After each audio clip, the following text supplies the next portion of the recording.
අද අද ජේස් වෙබ් අඩවියේ සිව් වර්ෂ පූර්ණය වෙනුවෙන් අපි පවත්වන සාහිත්‍ය කතිකාවේ 5 වෙනි පියවර අද අපිත් එක්ක සම්බන්ධ වෙන්නේ පේරාදෙණිය විශ්වවිද්‍යාලයේ මහාචාර්ය ලියනගේ අමරකීර්ති මහත්මයා. ඉතින් මම මේ මහාචාර්ය කතා කීවට ඇත්තටම එතුමා කැමති නෑ මේ විදිහට විශේෂණ නාම දාලා හඳුන්වනවට. ඊටාම අපිට ගොඩක් සමීපව වැඩ කරන්න පුළුවන්, ඇසුරු කරන්න පුළුවන්. හොඳ ලේඛකයෙක්, සොඳුරු යහපත් මිනිහෙක්. ඉතින් මේ හැම අද අපිත් එක්ක එකතු වෙන ලියනගේ අමරකීර්ති ප්‍රවීණ සාහිත්‍යවේදියාවත් ආදරයෙන් පිළිගන්න ගමන්ම මම ආරාධනා කරනවා නාමල් අයියාට මේ එතුමා ගැන හැඳින්වීමක් කරන්න ඔබ හැමදෙනාටම. ස්තුතියි තරුණංගී. ඔබ සියලු දෙනාව ආදරයෙන් පිළිගන්නවා තරුගේ රාජකාරිය ඒ කොටසකුත් එක්ක. ඒ වගේම අප එක්ක සම්බන්ධ වෙලා ඉන්න ලියනගේ අමරකීර්ති මහතාව. මම පුංචි ප්‍රසන්ටේෂන් හදන්නේ මේ දවස්වල මගේ සිග්නල් නැති වුණොත් මේක බලන් හරි අඳුන ගන්න පුළුවන් නිසා අපි එතුමාට ආදරයෙන් පිළිගන්න ගමන් මම කැමති අපේ සහභාගී වෙන බොහෝ විට ගොඩක් වෙලාවට අපේ ආධුනික බොහොම දුහුණන් අපිට පොඩක් අමරකීර්ති සහෘදයාව හඳුන්වලා දෙන්නට අපි ආදී යමු ඉස්සරහට. ලියනගේ අමරකීර්ති කියන අපි මම පෞද්ගලිකව හඳුනාගත්තේ ඒ ඔහුගේ නම ඉදිරියේ ඔය තරු කිව්ව ආචාර්ය මහාචාර්ය කාරණා එන්නට පෙර 1990 එතකොට අපි ගත්තොත් මීට අවුරුදු 30කට ඉස්සෙල්ලා මානව භක්තිය හා සිත්තරා නමින් සිය පළමු කෙටි කතා සංග්‍රහය ලියූ අව්‍යාජ සහෘද නිර්මාණකරුවා ලෙස තමයි මගේ මතකයේ අපේ මතකයේ ඔහු ඉන්නේ. මානව භක්තිය හා සිත්තරා ඔබට මේ පේනවා ඒ කවරය ඒක යුගයක අපි දකින දේවල් ඒවා හරි පෙරලලා බලද්දී අපිට ඒ අතීත සුවඳක් ඒකෙක් එනවා. ඉතින් මම කැමති ඊළඟ ස්ලයිඩ් එක හරහා ඔබට කියන්න ලියනගේ අමරකීර්ති කියන ඔහුගේ 1992 තමයි ප්‍රථම නවකතාව මහකන්ද පාමුල ඒ ලියූ අව්‍යාජ සහෘද නිර්මාණකරුවෙක් ලෙස අප ඔහු අඳුනගත්තේ. ඒක තමයි අර හැඳින්වීම් වලට වඩා මට සමීප අපට සමීප. ඊළඟට අපි ගත්තොත් ඔහුගේ ඊළඟ කාරණාව 1996 දී සිය ප්‍රථම පරිවර්තන කෘතිය මහා පුරුෂයෙකුට බිරිඳකව තිලින කළ සහෘද අව්‍යාජ නිර්මාණකරුවා. මෙතනදී නම් මම අවංක වෙන්න ඕන මං හිතන්නේ අපි මූණට මූණ කතා බහ කරලා නැහැ. නමුත් මේ පොත ආපු දවස්වලම කාන්තා දිනේ යම් සාකච්ඡාවකදී මේ අපේ සහෘද නිර්මාණකරුවගේ පොත නෙමෙයි නම නම් මං විවේචනයට ලක් කළා. මහා පුරුෂයෙක්ට බිරිඳක්ව කියන එකෙන් මේ බිරිඳ මහා ස්ත්‍රියව නමේදී මැකිලා යනවා වගේ දෙයක් තියෙනවා කියලා යම් සංවාද මණ්ඩපයක එක්ක ඒ සංවාද මණ්ඩපයේ පුංචි උණුසුම් දේවලුත් ඇති වුණා. ඒකත් මම මතක් වෙනවා. 1996 දී ඔහුගේ ප්‍රථම පරිවර්තන කෘතිය ඊට පස්සේ අපිට මේ නිර්මාණකරුවව හම්බෙනවා මේ ගෙවුණු දශක 3 තුල සිංහල සාහිත්‍ය ක්ෂේත්‍රයේ තම සලකුණ ගැඹුරින් සටහන් කළ නිර්මාණකරුවෙක් ලෙස ඔබට ඉස්සරහ පේනවා අපි ස්වර්ණ පුස්තක සම්මානයේ දිනු සහ දිනු හෝ නොදිනු ඒක නෙමෙයි මිනුම් දණ්ඩ අහඹකාරක ඉඳලා කුරුළු හදවත අලු පැහැති ආරංචි රතු අඳිනත් මේ වගේ අර මිහිරි සීනුනාදය ඒ වගේම ඔහු විසින් ලියපු කොලම් එකතු කරපු සිතුවිලි සිතිචය පහන් මේ වගේ සැලකිය යුතු නිර්මාණ නැත්නම් ග්‍රන්ථ රාශියක් ලියනගේ අමරකීර්ති නම් මේ සොඳුරු කලාකරුවා අප වෙත ගෙනත් තියෙනවා. මම කැමති මේ අපේ සම්බන්ධ වෙන අපේ ඉගෙනුමට එකතු වෙන මේ සංවාදයට ඉන්න අරුණ වැඩි පිරිසකට ඔව්ව මම කැමති කොහොමද කියලා අඳුන්වලා දෙන්න. ඇත්තට මම ගොඩක් කැමති ඔහුව සිංහල සාහිත්‍ය ක්ෂේත්‍රයේ තුල සිටින අදීන පැසුණු ශික්ෂිත විචාරකයා වශයෙන් හඳුන්වන්නේ. මේ වචන හැම එකටම අර්ථයක් තියෙනවා.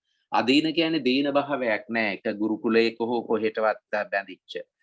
පැසුණු භාවයක්. ඔහු පෙන්눔 කරන පරිණත භාවයක්. අපේ බොහෝ වයසට ගියත් ඒ නිර්මාණ ජීවිතය තුල සහ අපේ දැකීම තුල පරිණත වීම වයස පිළිබඳ ප්‍රශ්නයක් නෙමෙයි.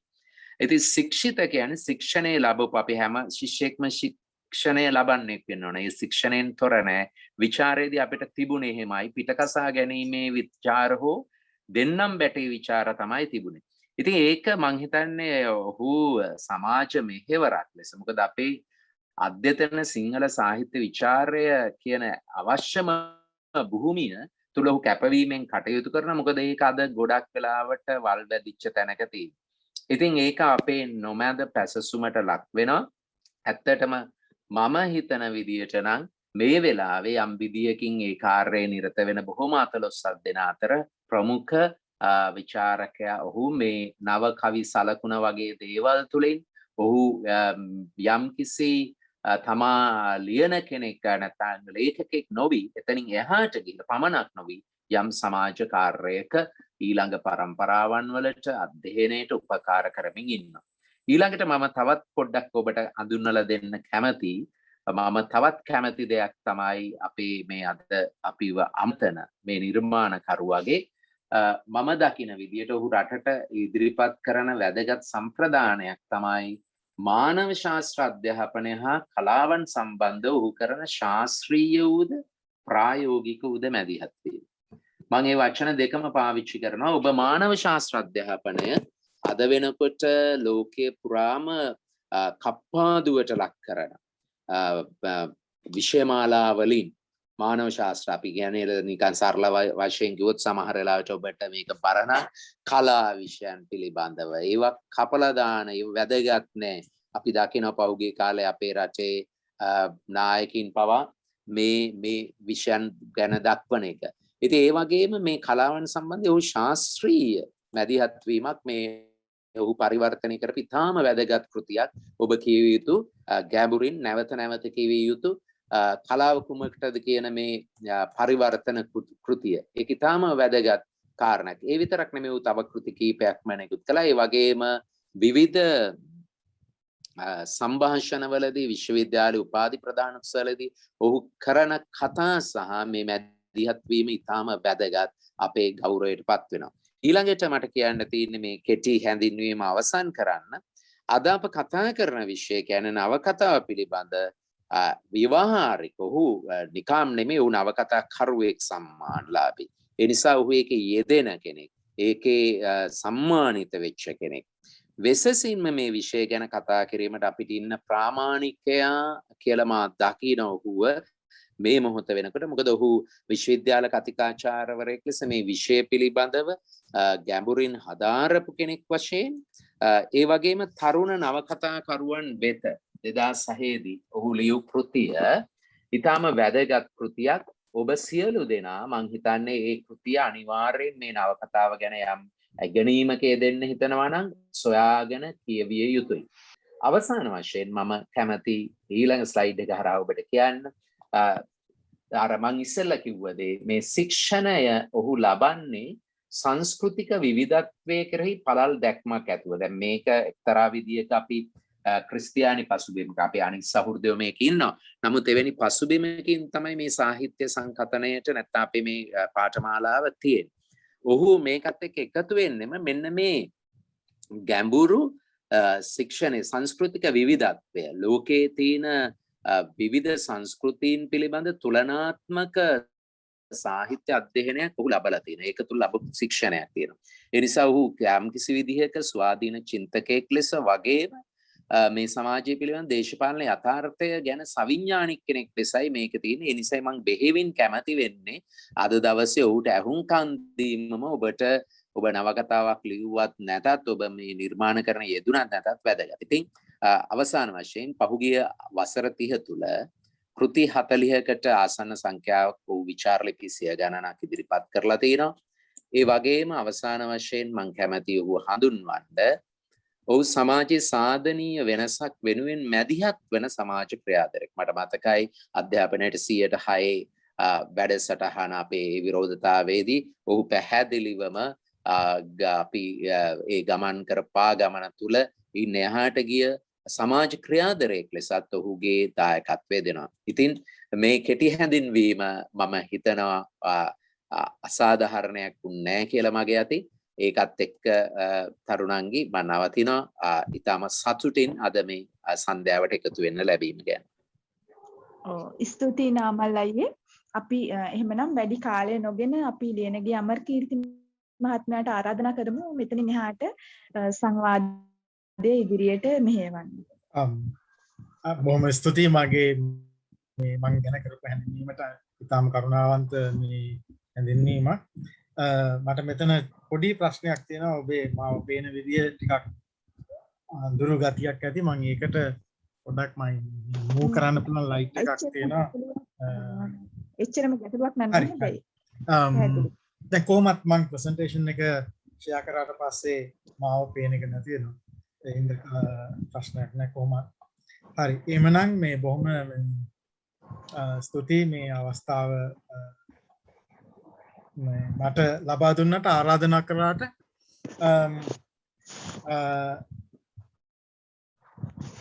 අපේ සාහිත්‍ය ලෝකයේ සමිකරණ තුරියක් තරුරස්.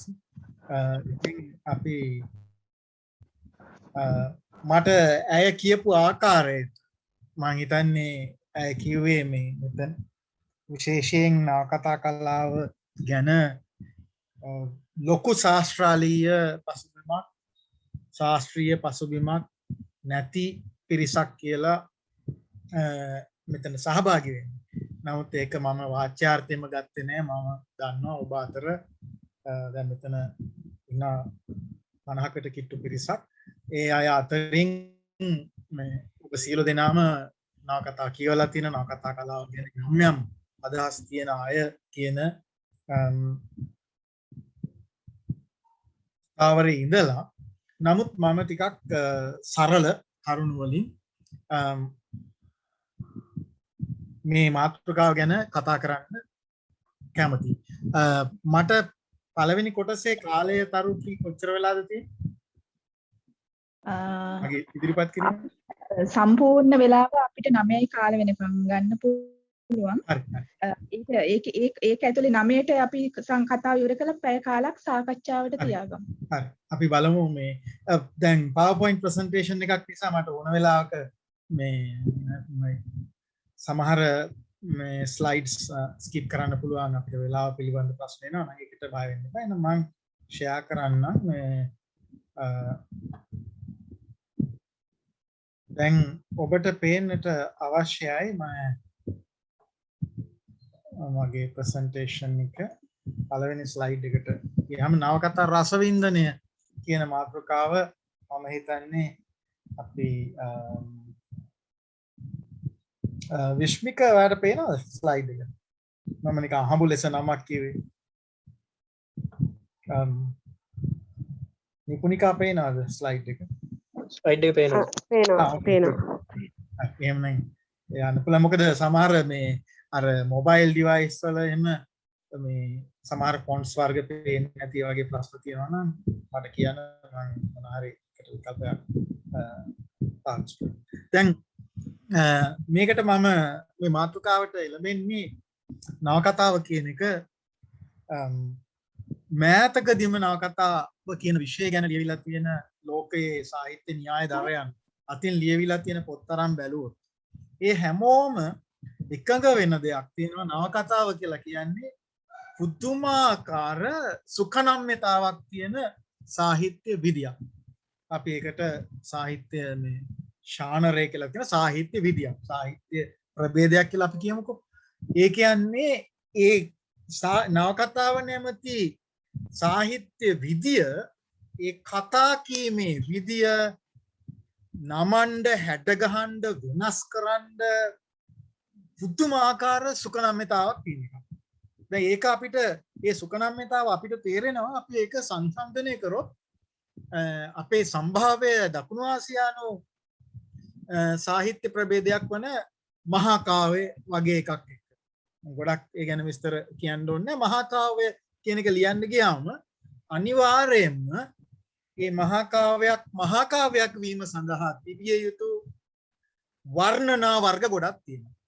ඒකේ කුමාරයෙක් ඉන්න ඕනේ, කුමාරයා වැඩි විපත් වෙන්න ඕනේ, එයා ගුණ ශිල්ප ඉගෙන ගන්න ඕනේ, යුද්ධයට යන්න ඕනේ, විවාහ වෙන්න ඔය වගේ. නවකතාවේ එහෙම එකක් නැහැ. නවකතාවේ කතා කීමේ විදිය පුදුම විදියට සුකනම්යයි. ඒ නිසා නවකතාවක් රස විඳින්නේ කොහොමද කියන එක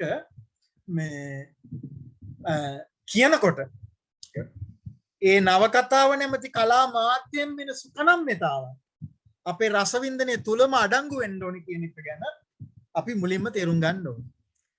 ඒ නිසාම තියෙන දෙයක් තමයි අපි නවකතා රස විඳිනකොට අතිශයින්ම සුකනම්ය වෙන්න ඕනේ. මොකද අපි දැන් නවකතා පහක් ගත්තොත් ඒ නවකතා පහ රස විඳීමට රසිකයා එළඹිය යුතු ආකාරය පස්විදිය. ඒක ඒ විදිහේ විශේෂ ලක්ෂණ නවකතා ඒ නවකතාවට අපි සූදානම් වෙන්න ඕනේ.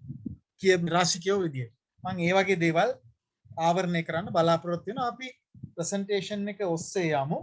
මම විනාඩි අපිට නියමිත කාලය ඇතුළත සාකච්ඡාව කරන්න ඕනේ නිසා දැන් මම මේ ඉදිරිපත් කිරීම ආරම්භ කරන්න කැමති මේ ජෝන් ඩුවි අධ්‍යාපනය පිළිබඳ ඇමරිකානු දාර්ශනිකයෙක් හිටියා. ඔබ සමහර අය දන්නවා ඇති ජෝන් ඩුවි. ඔහු කියපු දෙයක් තියෙනවා, අපි ඉගෙන ගන්නේ අත්දැකීමෙන් නෙමෙයි. ඒකට අපිට පොඩ්ඩක් වාද කරන්න පුළුවන් අත්දැකීම් අපි ඉගෙන ගන්නවා කියන්නේ. නමුත් ඔහු කියන දෙවෙනි කැල්ල හරි වැදගත්. අත්දැකීම ගැන ආවර්ජනය කියලා කියන්නේ ගැඹුරින් සිතීම, රිෆ්ලෙක්ෂන්. පහුගිය අත්දැකීමක් ගැන අපි ලැබපු අත්දැකීම අපිට මෙතන මොකද වුනේ? අපිට මේක වැරදුනේ ඇයි? අපිට මේක හරි ගියේ ඇයි? මම අද ලැබපු අත්දැකීම කුමක්ද කියලා පස්සේ හිතීමේ ඒකෙන් තමයි අපි ඉගෙන ගන්න. දැනුම ලබන්නේ කියන එක ජෝන් ඩුවි කියනවා.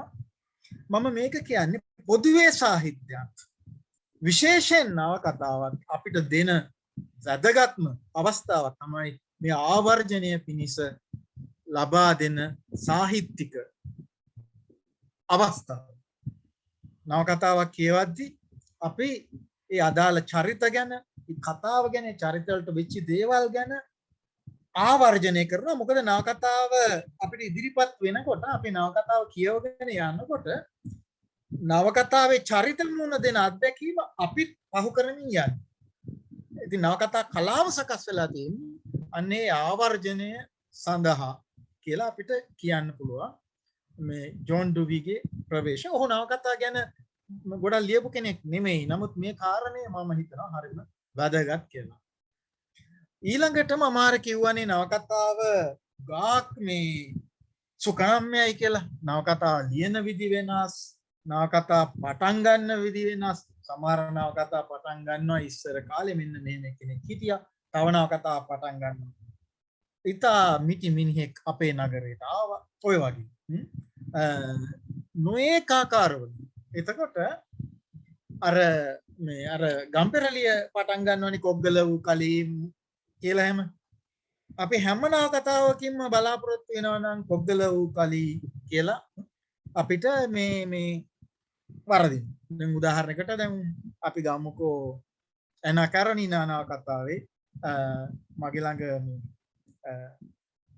සිංහල පරිවර්තනයේ මේ වෙලාවේ නෑ. එනා කරණීනා නවකතාවේ කියනවා ප්‍රීතියෙන් ඉන්න පවුල් හැම එකක්ම එක වගේ. අසන්තෝෂයෙන් ඉන්න පවුල් වල අසන්තෝෂය ඒ පවුල් වලට ආවේනිකයි කියලා නෙමෙයි නවකතාව පටන් ගන්න. පළවෙනි එක තමයි ඉතාම ලෝකේ ඉතාම ප්‍රසිද්ධ ආරම්භක වාක්‍යය. All happy families are all alike. Each unhappy family is unhappy in its own way. ඉතාම ප්‍රසිද්ධ ආරම්භක වාක්‍යය. එතකොට කොග්ගල උකලි කියලා පටන් ගන්න ඕනේ නවකතාවක් කියලා හිතුවොත් එහෙම අපිට වරදිනවා. නවකතාව ආරම්භ කරන මොහොතේම මේ ශානරයේ මේ සාහිත්‍ය විදියේ ස්වභාවය දැන් උදාහරණයකට බලන්නකෝ මේ කත්යානා අමරසිංහගේ පළවෙනි නවකතාවේ බුබුලු නගමින් ගලන දොලේ සිහිලල් දියෙන් දෙපාත් හිමා රන්මනිකා ඒ කොටහට ඇදුනා යනාදී වශයෙන් අපිට එතකොට නවකතාවක ආරම්භක වාක්‍යයේ ඉඳලම අපි ලෑස්ති වෙන්න ඕනේ නවකතාවක පරමාදර්ශී පාඨකයා වෙන්න. මෙන්න මේ පරමාදර්ශී පාඨකයා කියන එක මම පොඩ්ඩක් රෙඩ් කරන්නම්. මේක සාහිත්‍ය න්‍යාය ඇතුලේ තියෙන අදහසක්. මේකට ඉංග්‍රීසි වචන දෙකක් පාවිච්චි කරනවා. එකක් ideal reader අනිත් එක model reader. ඒ නිසා මේක translate කරන්න පුළුවන් ඕනනම් ආදර්ශ පාඨකයා කියලා. ඒ කියන්නේ මෙන්න මෙහෙම දෙයක්. අපි නවකතාවක් කියවන්න පටන් ගත්තට පස්සේ ඒ නවකතාවේ කතුවරයා කතාව ඉදිරිපත් කිරීම නැමැති ඒ කලාත්මක සෙල්ලම ඒ කලාත්මක දැල ඔහු හෝ ඇය වියාගෙන යද්දී අපිත් පාඨකයෝ විදියට අපි හිතන පතන විදි අපේ රුචි අරුචිකම් ඔක්කොම අමතක කරලා මේ නවකතාවේ ක්‍රීඩාව සමග මේ නවකතාවේ වියමන සමග ඒ නවකතා කරුවා හෝ නවකතා කාර්ය ගොතන ගෙත්තම සමග අපිත් ගමන් කරන්න සූදානම් වෙන්නට අවශ්‍යයි. ඒ විතරක් නෙමෙයි දක්ෂ නවකතාකාරයෝ පළවෙනි පිටු කීපය ඇතුළත අපිව අල්ලගන්න පුළුවන් වෙනවා. අපිව ඇතුළට ගන්න දක්ෂයි.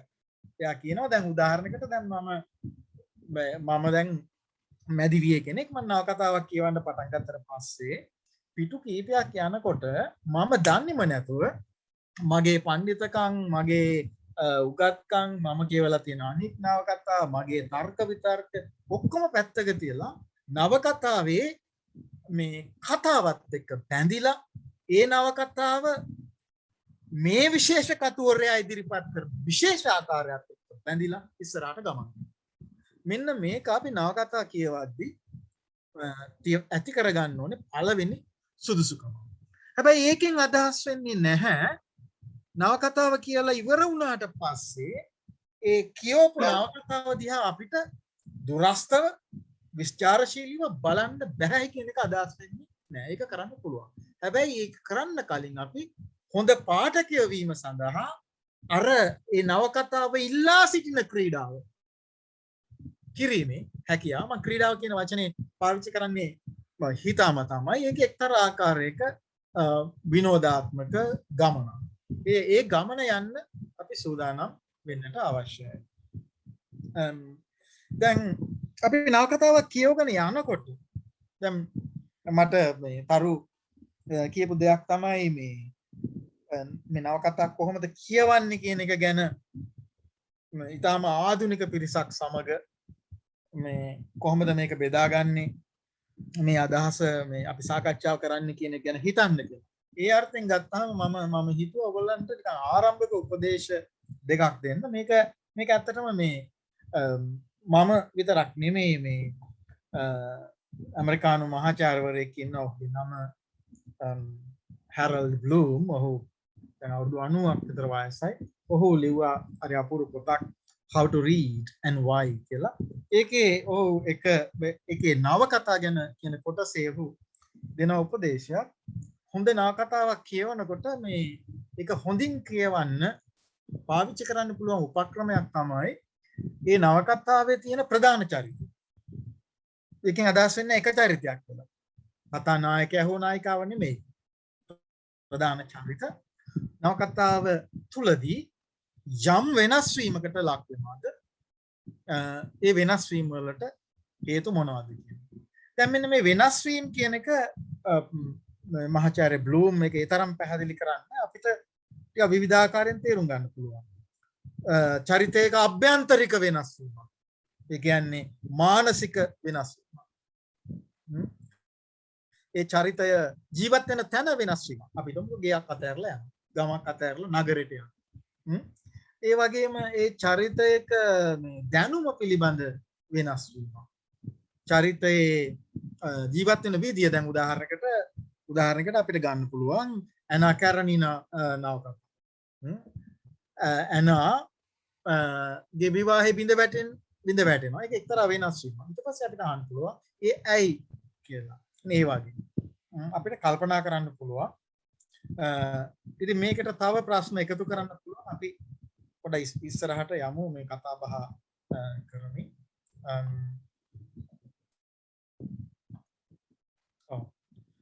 ඊළඟට අපි දන්නවා මේක නිර්වචනයක් නෙමෙයි නවකතාව කියලා කියන්නේ ප්‍රබන්ධමය රචනය. ඒක ප්‍රබන්ධමය ලෝකයක් නවකතාවේ ගොඩනගලා තියෙනවා.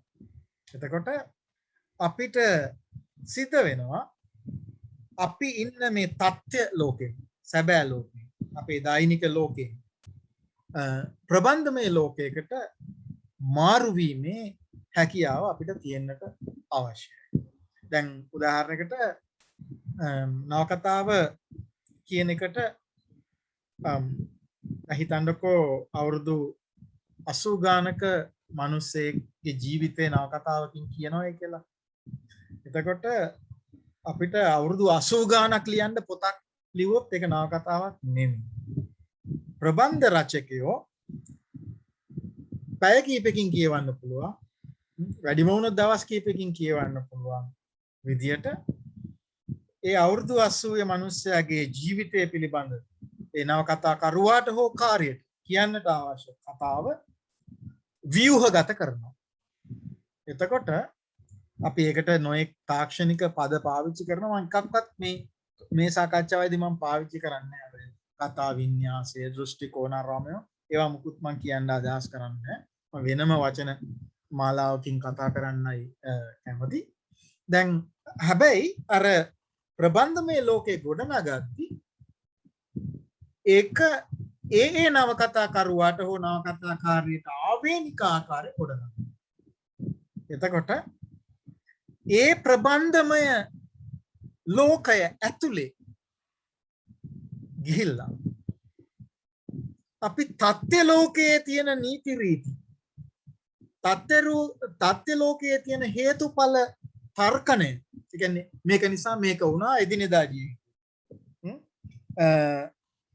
කියලා ප්‍රබන්ධමය ලෝකයකදී බලාපොරොත්තු වෙන්න බෑ. දැන් උදාහරණයක් මම කියන්නම්කෝ. ඒක මේ නවකතාවක් තියෙනවා ගේබ්‍රියල් ගාර්සියා මාර්කේස් කියලා.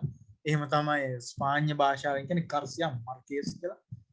ඉංග්‍රීසි පාඨකව ඒක ගාර්සියා මාර්කේස් කියලා කියනවා. ඔහුගේ තියෙනවා නවකතාවක් 100 years of solitude කියලා. 100ක් වසක හුදකලාව කියලා සිංහලෙන් තියෙනවා. ඒක එක මොහොතක නවකතාවේ ටිකක් පිටු 50කට ගියාට පස්සේ එක චරිතයක් තියෙනවා. එයාගේ නම රෙමීඩියෝ බියුටි ලස්සන රෙමීඩියෝ කියලා. එයා ගෙදර මේ සාමාන්‍ය වැඩ කර ඉන්නවා. එයා රෙදි වැලේ රෙදි වනනවා. එහෙම වනවනා ඉන්නකොට එයාගේ උරහිස් දෙකෙන් තටු දෙකක් ටික ඇවිල්ලා ඒ තටු ලොකු වෙලා එයා දිව්‍ය ලෝකයේ දිහාට නැගලා ඒ කියන්නේ ගුවනට නැගිලා දිව්‍ය ලෝකයේ දිහාට යනවා. එතකොට ගාර්සියා මාර්කේස් ඇගේ මරණය කියන්නේ අන්න ඒ වගේ සංකේතමය ආකාරයකින්. එතකොට අපි දන්නවා අපේ අම්මලා හෝ අක්කලා රෙදි වනවනා ඉද්දි රෙදි වැල ගාවදී තටු දෙකක් නැවිලා දිව්‍ය ලෝකෙට යන්නේ නැහැ අපේ තත්ත්ව ලෝකෙ. හැබැයි ප්‍රබන්ධමය ලෝකෙදී කියන්නේ සමහර ප්‍රබන්ධ කතාවල හැම නවකතාවෙ නෙවෙයි ගම්පෙරළි එහෙම දේවල් නැහැ. සමහර නවකතා රීතිවලදී ඒක වෙන්න පුළුවන්. ඉතින් අන්න ඒ ප්‍රබන්ධමය ලෝකය තුල ඉඳීමේ හැකියාව අවශ්‍යයි නවකතා රසිකයාට.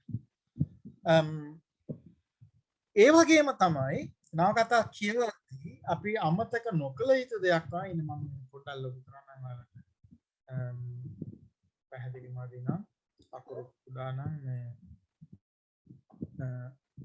අමතක නොකළ යුතු දෙයක් තමයි නවකතාවක් ඇතුලේ තියෙන හැම දෙයක්ම අනික් දේවල් එක්ක සම්බන්ධයි. දැන් පළවෙනි පිටුවේ තියෙනවා නම් යම්කිසි සිද්ධියක්. දැන් උදාහරණයකට මම අපි යමුකෝ නිලිවැස්සට. මෙතන මේ කරුරසීගේ නවකතාවක් තියෙනවා. ඉන්නකෝ දැන් උදාහරණයකට මේ නවකතාව ආරම්භ වෙනවා කත්යන අමරසිංහගේ මේ බුබුලු නගමින් ගලන දොලේ සිහිලැල් දියෙන් දෙපා තෙමාගත් රන් මැණිකා ඒ ගොඩහට ඇදුණා. මේක තමයි පළවෙනි වාක්‍ය නවකතාවේ. මේකේ තියෙනවා පිටු 222ක්. හැබැයි මේන ඉතුරු පිටු 221 කියවනකොට මේ පළවෙනි පිටුවේ ඇය දෙපා තෙමාගත් බව, ඇය මේ එක්තරා දොලකින් එගොඩට ගිය බව, ඇගේ නම රන්මැණිකා බව අපිට මතක තියෙන්න ඕනේ. මොකද එතන තියෙන ඒ දොල ඇගේ දෙපා දෙමීම, ඇය රන්මැණිකා වීම, ස්ත්‍රියක් වීම, කාන්තාවක වීම මේ නවකතාවේ ඉතුරු මේ 150 වෙනි පිටුවේදී අපිට හමු වෙන යම් තොරතුරක් එක්ක සම්බන්ධ වෙන්න පුළුවන්. 175 වෙනි පිටුවේදී හම්බ වෙන යම් තොරතුරක් එක්ක සම්බන්ධ වෙන්න පුළුවන්. ඒ නිසා අර මේ අපේ එදිනෙදා තත්ත්ව ලෝකේ දැන් උදාහරණයකට මම මේ වෙලාවේ මට කතා කරනකොට මට පිටිපස්සෙන් ගෙවල් කීපයක් තියෙනවා. මම දකුණු පැත්තෙන් ගෙවල් කීපයක් තියෙනවා. ඉස්සරහින් මේ ඔයක් ගලාගෙන යනවා මහවැලි වෙත. දැන් මේවා භෞතිකව සම්බන්ධයි තමයි. නමුත් ඊට වඩා නවකතාවක් ඇතුලේ අතන 12ක් තිබුණා නම් අර ගලාගෙන යන ඔය තිබුණා නම් චරිතයක් එකකින් දෙපා මේ සේදුවා කියලා කිව්වනම් චරිතයක් ඒ 12න් එගොඩ වුණා කියලා කිව්වනම් ඒවා තත්ත්ව ජීවිතයට වැඩිය හුඟක් එකිනෙකට සම්බන්ධ වෙලා පැක් වෙලායි තියෙන්නේ. අන්න ඒකට තමයි අතන රචනය කියලා කියන්නේ. ඒක වාක්‍ය ලිවීම විතරක් නෙමෙයි. ඒක අපිට එතකොට අපි කියවගෙන යනකොට පාඨකයෝ එක අඳුන ගන්න ඕනේ, මතක තියෙන්න ඕනේ. නවකතාවේ සමස්තය පිළිබඳ අර්ථකථනයේදී අර මතකය යලි කැඳවන්නට අවශ්‍යයි. දැන් මම මෙතනින් ඉස්සරහට කියන කරුණු මම කියන්නේ මේ ඊටාම රසවත් මේ පොතක් මේ මම කල්පනා කරමින් ඉන්නකොට මේ කොහොමද ඔබට මේ දේවල් මම ඉදිරිපත් කරන්නේ අද කියලා මට හිතුණා මේ ඔර්හන් පාමුක් තුර්කි ජාතික නවකතාකරුවෙක්. ඔහුගේ නවකතා මම හිතන්නේ නවකතාවක් පරිවර්තන වෙලා තියෙනවා. නවකතා දෙකක් ඇත්තටම. මම රක්ත වර්ණ වෙමි කියලා මම ඒක කියවලා නැහැ. තව එකක් මේ මගේ නම රතු. මගේ නම රතු. මගේ නම රතු. ඊට පස්සේ රතු වරලති ලිය කියලා තියෙනවා. රත්තරලති ගංගා මේ නිලූක කදුරුගම. ඒක තමයි. අරක දෙපාරක් පරිවර්තන වෙලා තියෙනවා නේද? ඔව් my name is red කියන. ගංගා පරිවර්තනය කළා මේ ලස්සනයි. ඒකත් මසිත් හසර එක්තරා නුහුරුව කියලා එක ලොකු විශාල පොතක්. මං ඒ පරිවර්තන තුන එකක්වත් කියවලා නැහැ, සමා වෙන්න ඕනේ. මේ නමුත් ඔහුගේ ඔහු නවකතා කලාව ගැන දේශනයක් කරා, මේ දේශන මාලාවක් කරා හාවර්ඩ් විශ්වවිද්‍යාලයේ. ඒකෙන් අසුරින් මං කරුණු කීපයක් ගත්තා. ඔබට පැහැදිලි කරන්න යම් දේ හරි වටිනවා ඔය කියන දේවල්. දැන් උදාහරණයකට කියනවා දැන් අපි සරල ජනප්‍රිය නවකතාවක් කියවමු. ඔහු ඒවා සරල ජනප්‍රිය නවකතා වැරදි කියලා කියන්නේ. දැන් අපේ තියෙන ආදර තරුණ පිරිසෙම හරියට කියවන ආදර කතා එහෙම ඒවා ළඟට මාර්ග කතා, රහස් පරිශ්‍රය කතා එහෙම තියෙනවනේ. ඒ වගේ නවකතා කියවන එක කිසි වැරද්දක් නැහැ. හැබැයි ඒ වගේ නවකතා කියවද්දී අපේ ප්‍රධාන අවධානය යන දෙයක් තමයි ඊළඟට මොකක්ද වෙන්නේ කියන එක. හැබැයි දියුණු කලාත්මක සාහිත්‍යක නවකතාවක් කියවද්දී අපි බලනවා හුදෙක් ඊළඟට මොකක්ද වෙන්නේ කියන එකට අමතරව ඒ අපේ හමුවේ ඉදිරිපත් කරන කතාව පිහිටුවා තිබෙන පොදු පරිසරය කොහොමද කියන්නේ. මේක හරිම වැදගත් එකක්. මොකද අපි මේ අවසාන වශයෙන් හොඳ විශිෂ්ට නවකතාවක කතා රසය තියෙන්නේ නවකතාවේ සිද්ධිතාමය නැවත කීම තුළ නෙමෙයි ඇත්තටම. දැන් උදාහරණයකට විරාගයේ වගේ නවකතාවක් ගත්තොත් එහෙම ඒ නවකතාවේ මේ කතාව ඊටාම ටිකයි. හැබැයි ඒ ශුද්‍ර කතාව පිහිටවලා තියෙන පසුබිම, ඒ චරිත විස්තර කරලා තියෙන හැටි, ඒ චරිත ගොඩනැගුණු සංස්කෘතික පසුබිම ආදිය පිළිබඳ සමස්තය අපිට දැනගන්න ඕනේ. අපි ටිකක් සාකච්ඡාවේදී ප්‍රශ්න එහෙම ඇහුනොත් මම කීපයක් කියන්නම්. ඒ ගැන අපි ස්ලයිඩ්ස් ගොඩක් තියෙන නිසා මම යනවා. අපි නවකතාව කියවද්දී වචන වලට අපි මොකද කරන්නේ? මේ ඒ කියන්නේ මේ නවකතාවේ ඒ වචන වලට අපි මොකද කරන්නේ? අපි ඒවා චිත්ත රූප බවට පෙරලනවා. අපේ මනසින් චිත්ත රූප බවට පෙරලනවා. නවකතාවක් කතාව කියන බව ඇත්ත. හැබැයි කතාව කියන්නේ නවකතාව නෙමෙයි. right? මේක ඉතාම වැදගත් එකක්. අපි දැන් හොඳ නවකතා රසිකයෝ වෙන්න නම් අපි දැනගන්න ඕනේ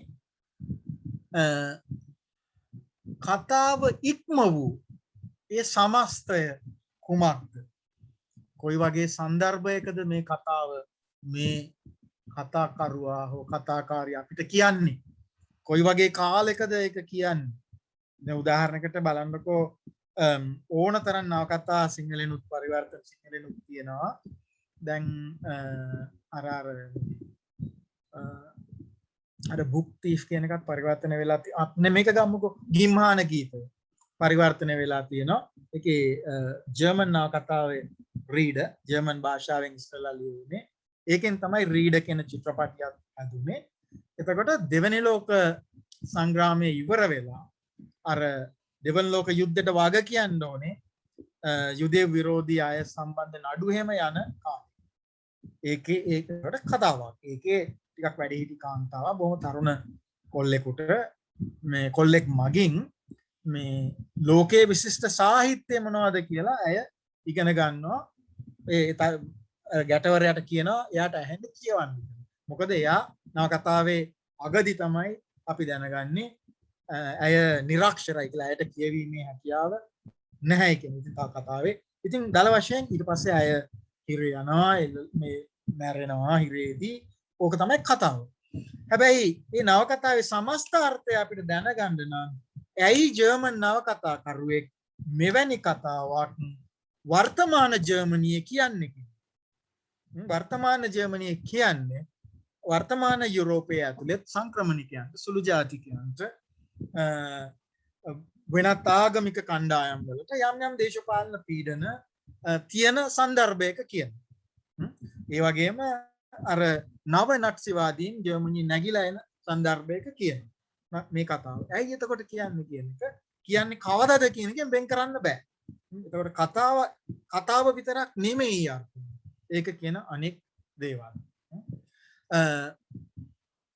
දැන් අපි කතාව කියවගෙන යනකොට මෙන්න මෙහිම දෙයක් හොඳ අවධානයෙන් අපි ඉන්න ඕනේ.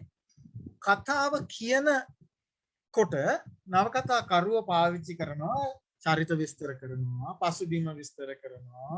සමහර වෙලාවට චරිතයක් දකින සිහින අපිට කියනවා. චරිතයක් මවන දවල් සිහින අපි ඒවට ෆැන්ටසි කියලා කියමු. එතකොට බොහොම නිකන් අద్భుත සිද්ධි තියෙන්න පුළුවන්. සංවාද, සිතිවිලි, පුංචි තොරතුරු නවකතාවේ තැන් වල ටික විසිරිලා තියෙනවා. ඒ හැම කෑල්ලක්ම අවසාන වශයෙන් අපි අර කතාව කියලා කියන එකට දායක වෙනවා. ඒ හැම දෙයක්ම ඇසුරින් තමයි යම් චරිතයක් හිතන පතන විදිය, එයා ගන්න තීරණවල පසුබිම ආදී අපි දැනගන්නවා.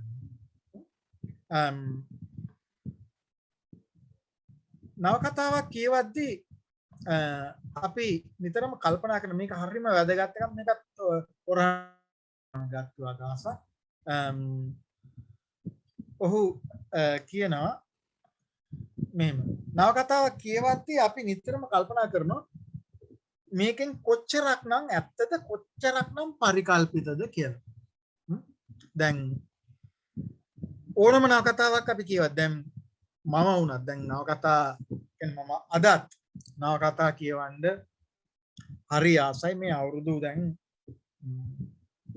අවුරුදු 30 ගානක් අඩුතරමින් නවකතා කියවලා භාෂා දෙකකින්. ඒත් මම නවත්තන්නෙත් නෑ. නවකතා මිලට ගන්න එක නවත්තන්නෙත් නෑ. කියවන එක නවත්තන්නෙත් නෑ. ඒ කියවන අතරේ අදත් මට ඕන වෙලාවක හිතෙනවා මේක ඇත්තටම මේක කොච්චරක් පරිකල්පිතද කියන එක. ඒක ඇත්තටම අපි තනිතනියම කරන එකක් නෙමෙයි. නවකතාව නැමැති කලා මාධ්‍යයේම ස්වභාවය.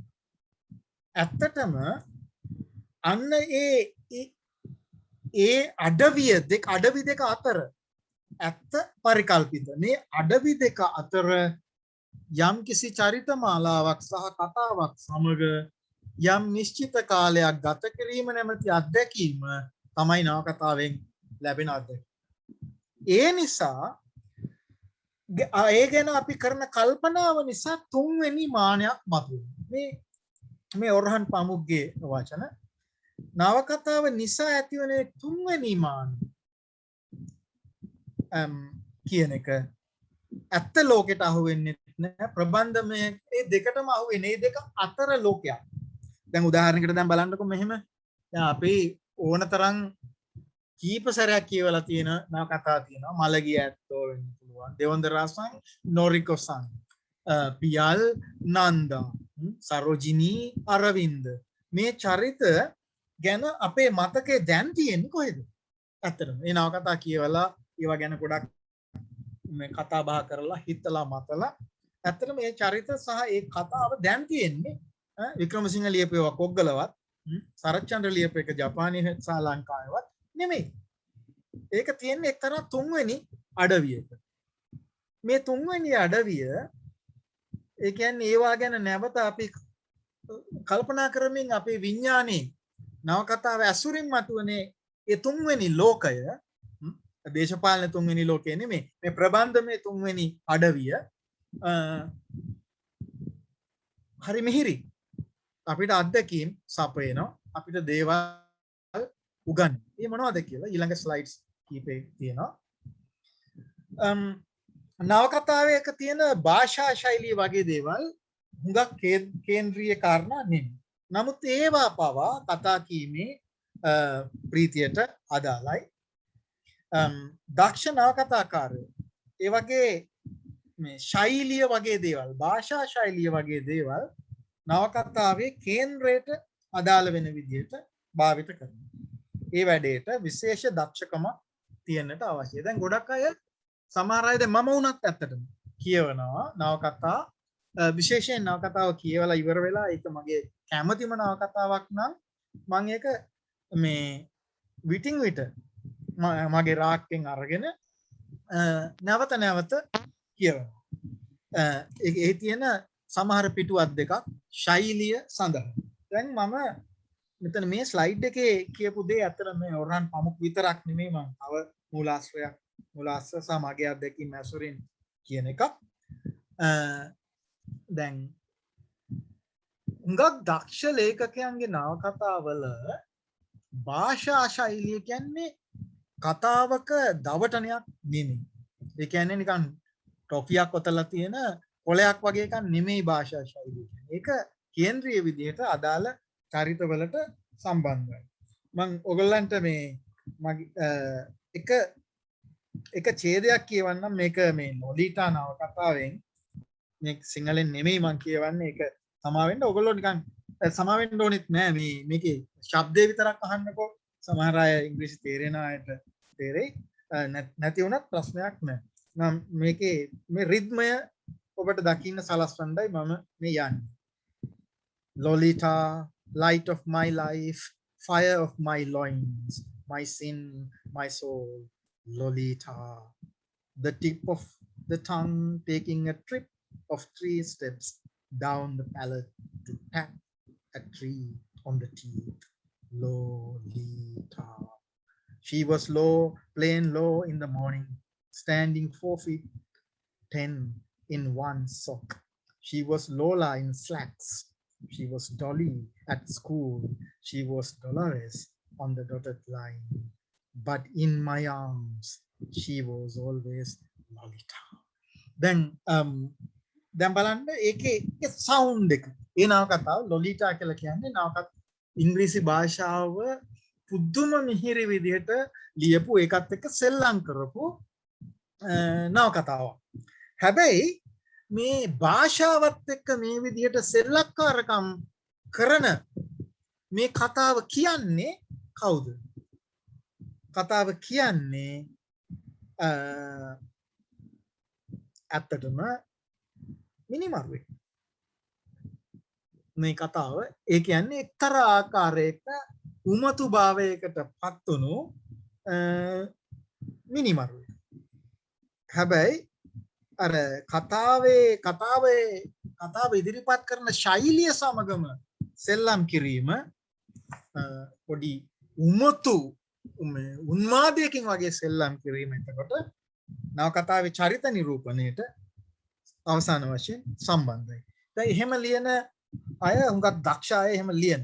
දැන් උදාහරණයකට ඔය ගාර්සියා මාර්කෙස් කියන කතාවක් තියෙනවා එකක් Autumn of Patriarch කියලා. ඒක සිංහල පරිවර්තනය කරන්න හරි අමාරුයි. ඒකේ සමහර වාක්‍ය තියෙනවා පිටු 2මාරක් විතර යන. මොකද මේ ඒ ශෛලිය ඔහු ගොඩනගලා තියෙන්නේ ඒ චරිත ඒ පසුබිම් නිරූපණයට අවශ්‍යයි කියලා ඔහු හිතපු හින්දා අපිට කියවද්දිත් ඒක දැනෙනවා. දැන් සල්මාන් රුෂ්ඩි වගේ කෙනෙක්ගේ Midnight Children කියලා නවකතාවක් තියෙනවා. ඒක නිදහසෙන් පස්සේ ඉන්දියාව ගැන ලියවෙන්නේ 1970 ගණන් දක්වා නිදහසෙන් පසු ඉන්දියාවේ. ඒකෙදී ඔහු ඉංග්‍රීසි භාෂාවයි හින්දි භාෂාවයි මේ මිශ්‍ර කරනවා පුදුම විදිහට. අර මිශ්‍ර කරපු හින්දි වචන වලට තේරුම් පැහැදිලි කරන්නෙත් නැහැ. එයා ඒකට අතරම කියන්නේ මේ chutnification of English කියලා ඒ ශෛලියට යාම කියන්නේ. ඒ කියන්නේ ඉංග්‍රීසි භාෂාව චට්නි දාන. හැබැයි ඇයි එහෙම කරන්නේ? එහෙම තමයි ඉංග්‍රීසි භාෂාව, එහෙම තමයි ඉන්දියානු ජීවිතය නිදහසෙන් පස්සේ ඉන්දියාවේ. එතකොට ඒ වස්තු විශේෂයට සම්බන්ධයි ලියන විදිහ. ඊට පස්සේ අපිට තව ස්ලයිඩ් එකකට අපි යමු. අපි නවකතාවක් කියවගෙන යද්දී නවකතාවේ චරිත කරන ක්‍රියා ගැන සදාචාර විනිශ්චයන් කරනවා. දැන් උදාහරණයකට ලොලිටා නවකතාවේ තියෙන්නේ ඊටාම අපි නොකරන දේවල්. අපි නොකරන දේවල් එයා කරනවා. මිනිමැරුමේ සිට තවත් දේවල් දක්වා. ඒ වගේම අපි දන්නවා අපරාධය හා දඬුවම නවකතාවේ රස්කොල්නිකෝ මහලු කාන්තාවක් මරනවා. ඒ වගේම අපි දන්නවා එමා බෝවාරි තමන්ගේ ස්වාමි පුරුෂයා ඉන්න අතරේ වෙන ආදරවන්තයෙක් එක්ක බැඳෙනවා. ඇනා කැරණිනත් එහෙමයි. අපි ඒ චරිත ගැන සදාචාර විනිශ්චය අපි කරනවා. අපි එදිනදා ජීවිතෙත් එහෙමනේ අපි අනික ඔක්කොටමත් වඩා අපේ විනිශ්චයකාර වැඩේනේ අපි එදිනදා ජීවිතේ හරියට කරන්නේ අපි දකින හැම එකක්ම විනිශ්චය කරනවා. හැබැයි නවකතාව අපිට ඊට වඩා වෙන මානයකට අපිව අරන් යනවා. ඒ තමයි නවකතාවෙන් ලැබෙන වැදගත්ම පුහුණුව සදාචාර විනිශ්චය නෙමෙයි. සදාචාරාත්මකව ගැටලු සහගත ක්‍රියා කරන මනුෂ්‍යයන්ව පවා හොඳින් අවබෝධ කර ගැනීම තමයි නවකතාවෙන් ලැබෙන වැදගත්ම වාසිය. ඒ කියන්නේ ඇනා කැරණිනා එහෙම වුණේ ඇයි? එමා බෝවාරිට එහෙම වුණේ ඇයි? රස්කොල්නිකෝව් අර මිනිමැරුම කරන්නේ ඇයි?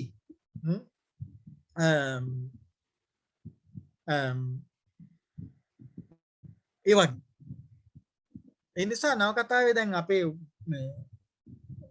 නවකතා කලාව ගැන මොකක්ද කියලා නොදන්න සමාජවල හරියට තියෙන ප්‍රශ්නයක් තමයි අහවල් නවකතාවේ අහවල් සදාචාර විරෝධී සිද්ධිය තියෙනවා. ඒ නිසා නවකතාකාරයෝ තහනම් කරන්න, නවකතාව තහනම් කරන්න කියනවා, නවකතාකාරයෝ හිරේ දාන්න හදනවා.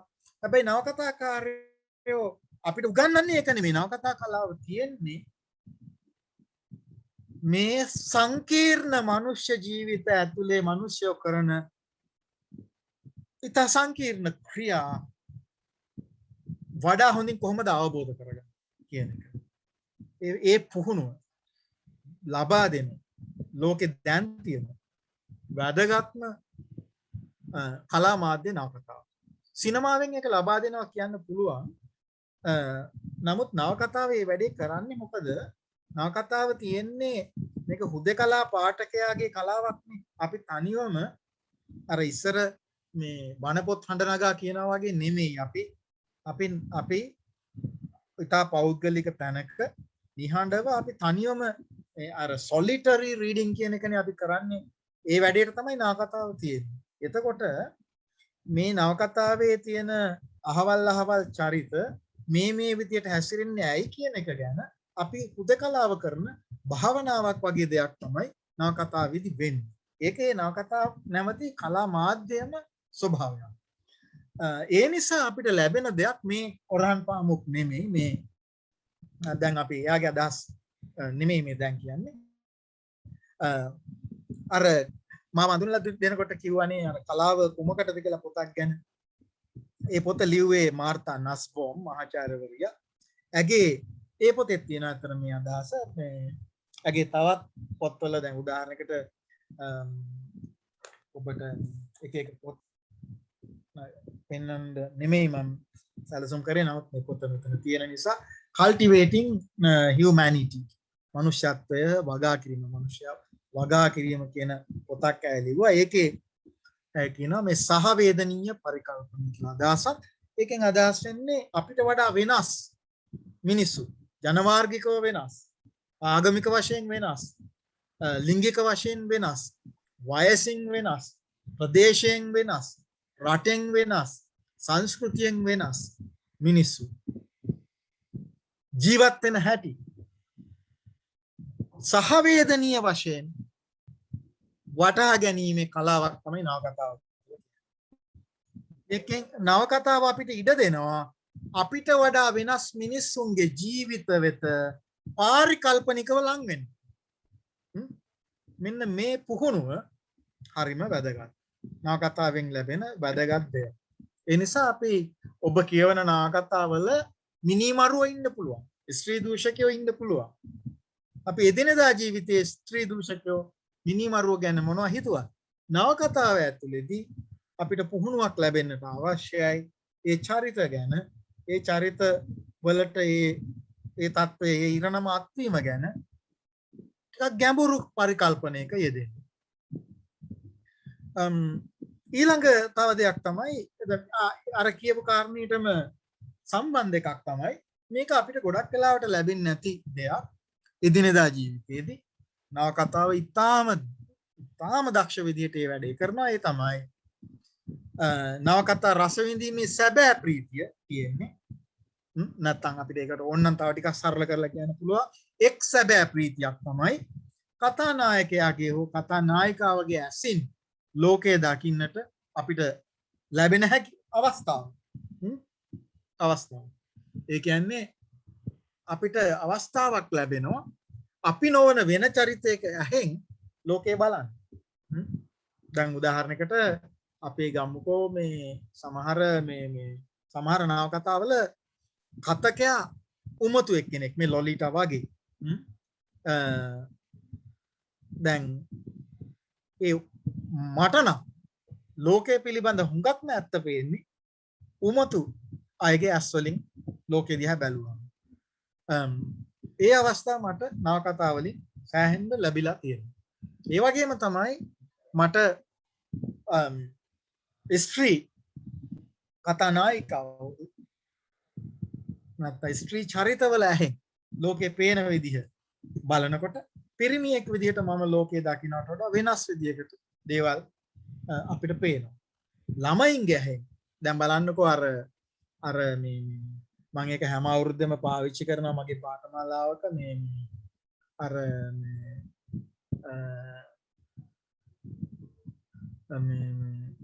අර ඉරි තියෙන පිජාමා එක ඇඳපු ළමයා ඒකට මොකද නීල් විජේරත්න පරිවර්තනය කරේ මට ටයිටල් එක මතක නැහැ.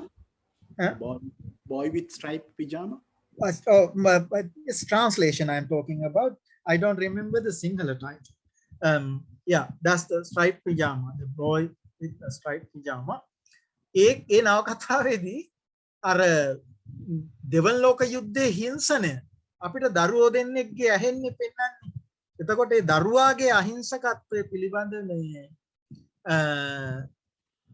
කතාව දැන් මැදිවියේ මම ඒ දරුවාගේ ඇහෙන් බලනකොට යථාර්ථයේ පේන විදිය හරිම පුදුමයි. හරිම අපිට ප්‍රයෝජන.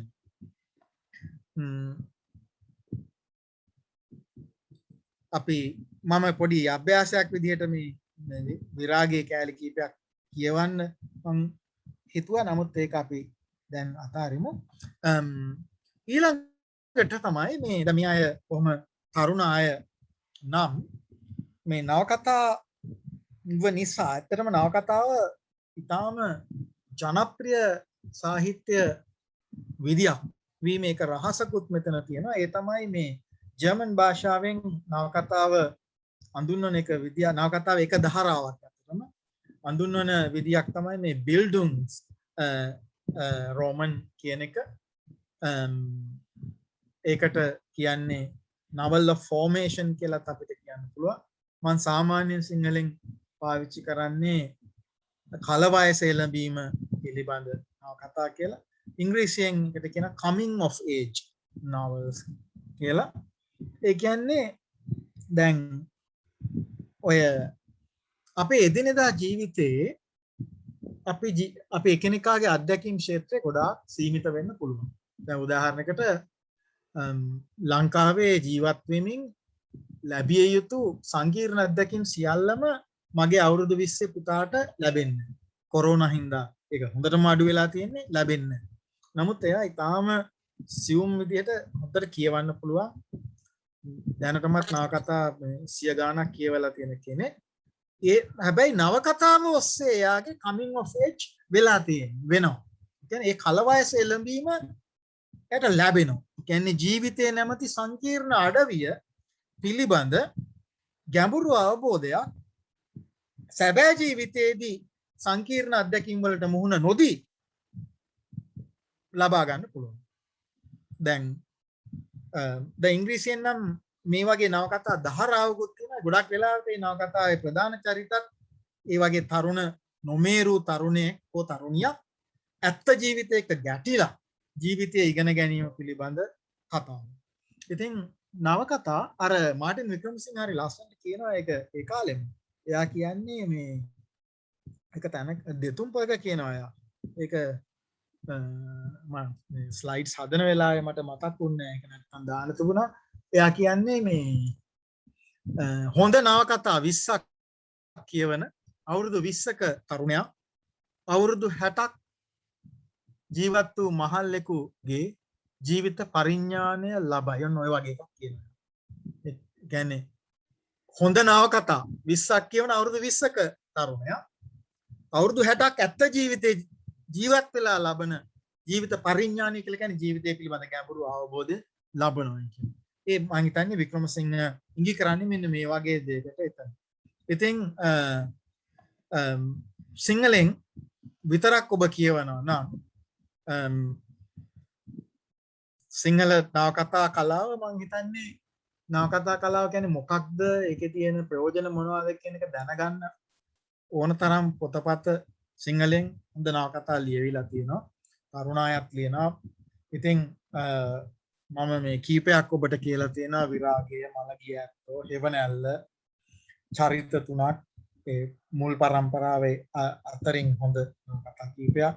ඉතින් සොනේ කවි කඳුර, කන්දේ වීදිය කපිල කුමාර කාලින්ගේ මම මෑත කාලේ හරි කැමති නවකතාවක්. ඊළඟට මේ හේ සිද්ධාර්ථ නම්බේ අර කෝ ආනන්ද හාමුදුරුවන්ගේ බත්තලන් ගොණ්ඩුව මන් වෙදිවර්ධන යශෝරාවේ සෝමගස් සේනානායක සුද්ධිලාගේ කතාව. ඊළඟට ඉතින් මේ වන්නාව කතා මෙතන ගොඩක් තියාගත්තා ඔබට කියන්න. හේමරත්න ලියනාරච්චි පාදඩේකුගෙන් ඊළඟට මේ අපේ තරුගෙන කතාව දේශ රෝහියාගේ නිර්මල හෘදය, නිලිවැස්ස කත්යානා අමරසිංහ. ඉතින් ඔය වගේ අපේ දැන් මගේ වෙලාව ඉවරයි මම මේ වෙලාවේ අද මේ අද දවසේ ඇතුළත මම කියවමින් ඉන්නේ මේ යාත්‍රාහාරි කියලා මේ නේපාලි නවකතාවක් සිංහලට පරිවර්තනය වෙලා තියෙනවා. මේ මම කියවන පළවෙනි නේපාලි නවකතාව. ඒ ගැන ඔබට කියන්නේ දැන් නේපාලයේ විශේෂයෙන් කඳුකර නේපාලයට මම ගිහිල්ලා නැහැ. ඒ ජීවිතේ දන්නේ නැහැ. දැන් උදාහරණයකට මේකේ දකුණු ආසියාවේ මේක රටක් වන නේපාලය මිනිස්සු ජීවත් වෙන්නේ කොහොමද? මොනවද ඒගොල්ලන්ට තියෙන ප්‍රශ්න? ඒ සමහර ගෝත්‍රික ජනතාවගේ ප්‍රශ්න ජීවන විලාසිතා මොනවද? දැන් මේකේ ඉන්නවා මේ එක අවුරුදු 80ක කාන්තාවක්. ඇය අවුරුදු 13 දී විවාහ වෙන්නේ එකම පවුලේ සහෝදරය 3 දෙනා එක්කම විවාහ වෙනවා. ඒ කියන්නේ අර එක බහු මේ ස්වාමි පුරුෂ විවාහයක්. ඉතින් ඒ ගැන මේ අවුරුදු 80 දී මේ කාන්තාව කියන දේවල් අවුරුදු 13 දී අය මනමාලිය වෙන්නේ අර ස්වාමි පුරුෂයාගෙන් මේ පවුලේ සහෝදරවරු 3 දෙනාගෙන් එක්කෙනෙක් ඇය විවාහ වෙනකොට එයාට අවුරුදු 7යි. එතකොට ඒ දරුවත් ඒ පුතත් වැඩි වියපත් වෙලා මෙයාගේ ස්වාමි පුරුෂයා තුන්වෙනි ස්වාමි පුරුෂයා බවට පත් වෙනවා. දැන් එතකොට ඒකත් නවකතාවෙන් ලැබෙන තව ප්‍රයෝජනයක්. මම රුජිව මම පෞද්ගලිකව නේපාලෙ ගිහිල්ලා නැති වුණා. ඉතින් ඔන්න ඔය ඔතනින් මම දැන් නවත්තන්න මගේ වෙලාව මම හිතන්නේ දැන් ඉවරයි. ඔයගොල්ලන්ට මොනවා හරි අදහස් ප්‍රශ්න පැහැදිලි කර ගැනීමට අවශ්‍ය දෙයක් තියෙනවා අහන්න පුළුවන්. බොහොම ස්තුතියි. එහෙනම් මේ අවස්ථාවට මම හිතනවා යම් කිසි දෙයක් මට කියා ගන්න ලැබුණයි කියලා මේ වෙලාවේ. ස්තුතියි අමරකීර්ති මහත්මයාට. දැන් අපි තව පුංචි වෙලාවක් ගමු. පැය කාලක් විතර මේ අපිට මොන හරි ප්‍රශ්න තියෙනවා නම් මේ කතා කරපු දේවල් ගැන එහෙම නැත්නම් නව කතාව ගැන ඔබට තව දුරටත් දැනගන්න යමක් තියෙනවා නම් අපි මේ අවස්ථාව ගමු අපිට එයින් පැහැදිලි කර ගැනීම වලට.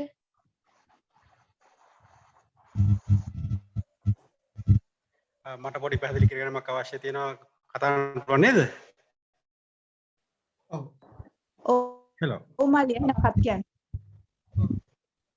දැන් මේ අමරකීර්ති මහත්තයා කතා කරද්දී අත්‍තරම මේ විශේෂයෙන්ම පරිවර්තන කතා සම්බන්ධයෙන් සමහර කාරණා ටිකක් ගෙනාවා.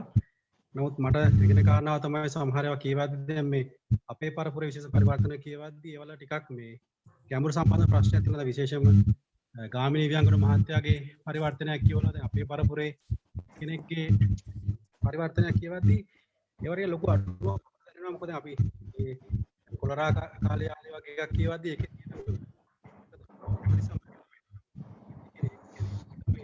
පරිසරයේ මේ සමාජ රටාව භාෂාව හරියට තේරුම් අරගෙන පරිවර්තනය කරලා තියෙනවා කියලා අපිට තේරෙනවා. ඒ නිසා විශේෂයෙන් දැන් කළු දලමල වගේ එකක් කියවද්දී දැනෙනවා අපිට. හැබැයි පසු කාලීනව අපේ පරම්පරාවේ අයට එද්දි සමහරවිට ඒවා කියවද්දී සමහරට අපි දන්න දේවත් ඒ පරිවර්තකව දන්නවද කියලා අපිට හිතෙනවා. මොකද සමහර අතරම පසුබිමත් සමහර කාරණාවල ඊටම මේ බොහොම සාවද්දීව තමයි ලියන්නේ. ඉතින් එතකොට ටිකක් ඒවා කියවන්න පොඩි අපිට පොඩි ධෛර්යයක් පස්සට ගතියක් තියෙනවා. මම අපගේ මහත්තයෙන් දැනගන්න කැමතියි මේ කියන කාරණාවේ. ඔව් ඒකේ මේ වැදගත් ප්‍රශ්නයක් ඒකේ ඇත්තක් තියෙනවා ඇත්තටම.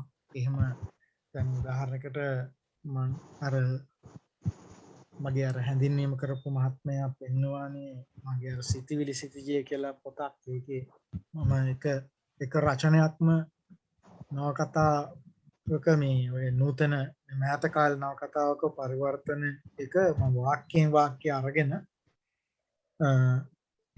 මුල් කෘතියේ වාක්‍යයයි සිංහල වාක්‍යයයි අරගෙන මේ පරීක්ෂා කරමින් බැලුවා.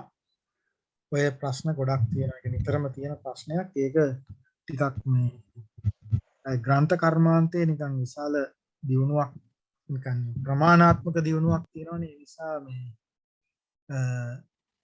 ඔය ප්‍රශ්න නිතරම ඇතරම අපිට හම් වෙනවා. ගාමිණී වියංගොඩ, චූලානන්ද සමරනායක, ඊළඟට ඔය කත්යාන අමරසිංහ වගේ අලුත් මේ හොඳ පරිවර්තකාවෝ ඉන්නවා. මේ මම ගොඩක් අය කියවලා නැහැ. බං නිලූක කදුරුගම ගොඩක් හොඳ වෙන්න ඕනේ. මොකද මේ මම කියවලා නැහැ. නමුත් ඒ වගේ මේ ඔය ප්‍රශ්නේ ඇත්ත ප්‍රශ්නයක් අත්තට. ඒක හරියට කතා වෙනවා අපේ පරිවර්තන පාඨමාලාවල එහෙම.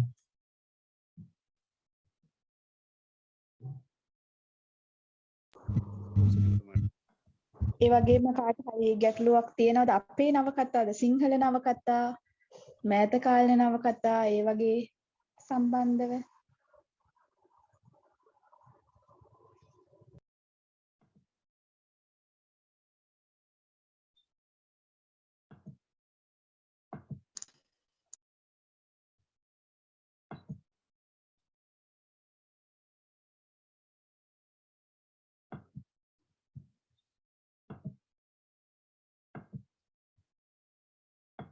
මේ අය අතරේ නවකතා ලියන අය ඉන්නවද?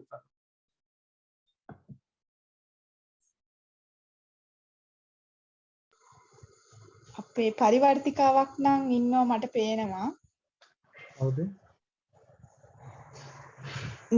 නිපුණිකා. I see. යා නිපුණිකා කියලා විතරයි මට පේන්නේ. නිපුණිකා කවුද?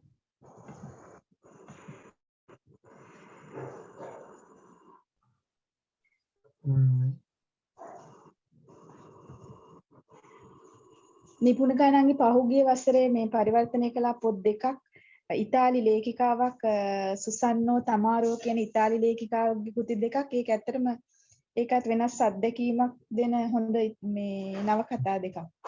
එකිනෙකට වෙනස්. එයා මේ සම්පූර්ණ නම මොකක්ද නිපුණිකා? නිපුණිකා ප්‍රනාන්දු.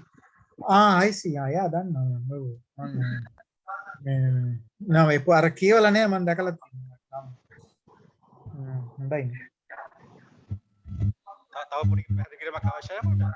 දැන් සිංහල නවකතා කතා කරද්දී දැන් ඔය අපි ඔය ඔයාගෙන ගියාම එහෙම ගොඩාක් පොත් අපි දකින්න අලුත් කියන නවකතා. මොකද උතුම කතා කරන විශේෂම විරාගය, දුම්මන්සල වගේ නවකතාවක්, කම්පැලි වගේ නවකතාවක් අපිට මතකයි. නවකතා ගොඩාක් එකම දාලා මාතෘකාව භාෂා ශෛලියක සම්පූර්ණ තේරුම් ගන්න දැන් ඔය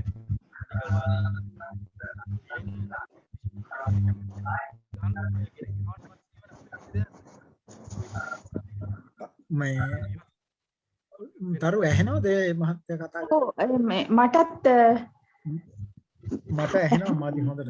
ඔව් සුනෙත් මේ ඔයාගේ මේ ඇහුනේ නෑ ඔයා කියපු දේ කාරණේ පැහැදිලි නෑ. දැන් ඇහෙනවද මාව? ඔව් දැන් ඇහෙනවා. ඔව් දැන් ඇහෙනවා.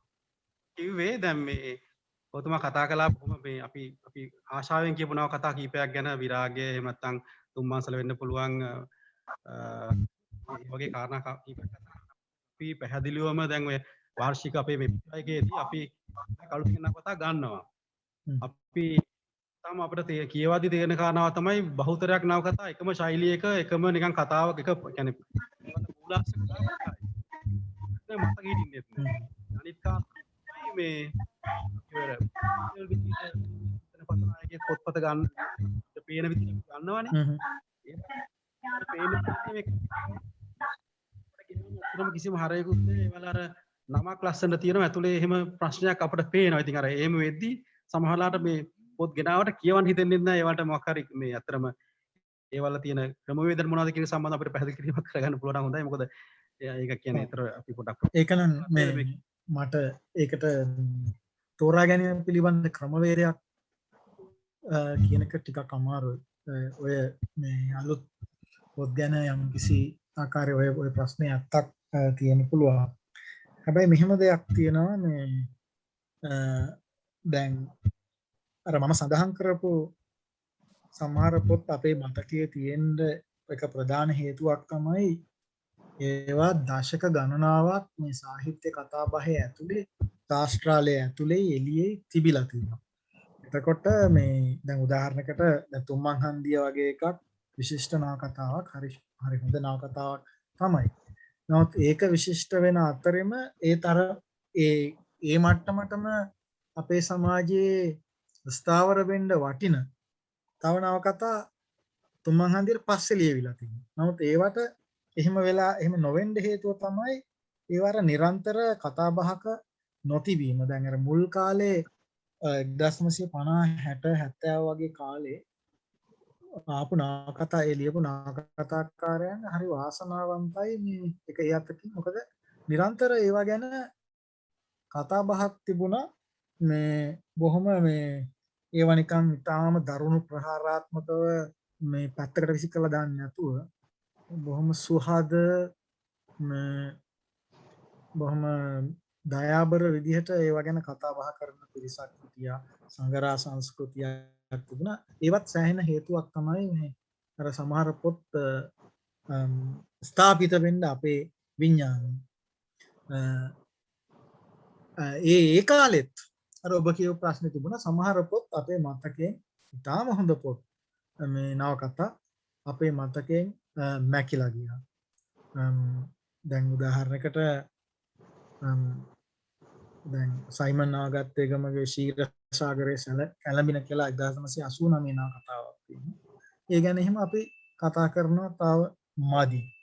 ඉතින් අර ඔබ අහපු ප්‍රායෝගික ප්‍රශ්නෙට මේ උත්තර දෙන්න ටිකක් අමාරුයි. ඒක මං හිතන්නේ ටිකක් ඔය යම්කිසි කාලයක් නවකතා කලාවේ ඉඳිමින් ස්ථාවර වුණු ලේඛක ලේඛිකාවන් අලුතෙන් ලියන්නේ මොනවද?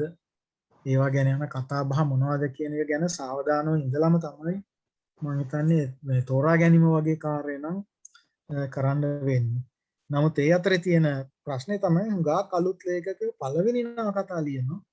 මේ හරි හොඳ ඒවා. අපිට ඒවා එතකොට අමතක වෙන්න පුළුවන් අර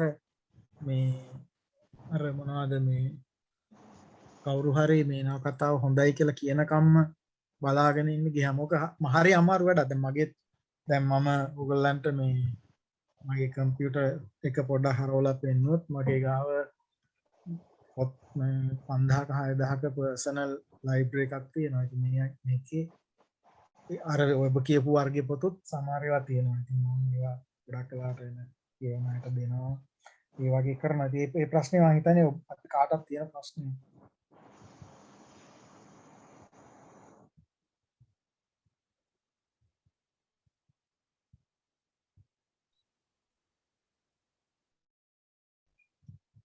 තාමන හරි මට පොඩි ප්‍රශ්නයක් තියෙනවා මේ දැන් අපි නවකතාවක් ලියද්දී අපි කොහොමවත් මේ කියපු දෙයට ඇත්තටම මේ ආදරේනේ. ඉතින් එතකොට සමහර වෙලාවට ඒකේ දැන් අපිටම අඩුපාඩු පේන්නේ නැති වෙන්නත් පුළුවන්. හැබැයි අර මං හිතන්නේ ඕනම කලාකෘතියක දැන් ලියන හරි ඕනම දෙයක කොටසක් තියෙනනේ ක්‍රාෆ්ටින් අපි කියන්නේ කරන්න ඕනේ තව එක මුවහත් කරගන්න එහෙම මොකද්ද අපිටම කරගන්න පුළුවන් අපි ලියන ඒවා තව අර ෂාප් කරගන්න මොකක් හරි ක්‍රමයක් ඒක හොඳ ප්‍රශ්නයක්. ඒකත් අර නිශ්චිත උත්තරයක් දෙන්න අමාරු එකක්. ඉතින් ඒකට එකක් තමයි ගොඩාක් මේ අත්පොත් තියෙන ගොඩාක් හෑන්ඩ් බුක්ස් තියෙනවා. ඔය මේ ඔයා කියපු එකක් වැදගත් මේ ක්‍රාෆ්ට් එක පැත්ත. මොකද අපි නවකතාව ලිව්වට පස්සේ තා ලියන අතරේ ඉස්සර වගේ නෙමේ දැන් අපි කතාවක් කියන්නේ කොහොමද කියන ශිල්පීය පැත්ත ගැන හරියට හිතන්න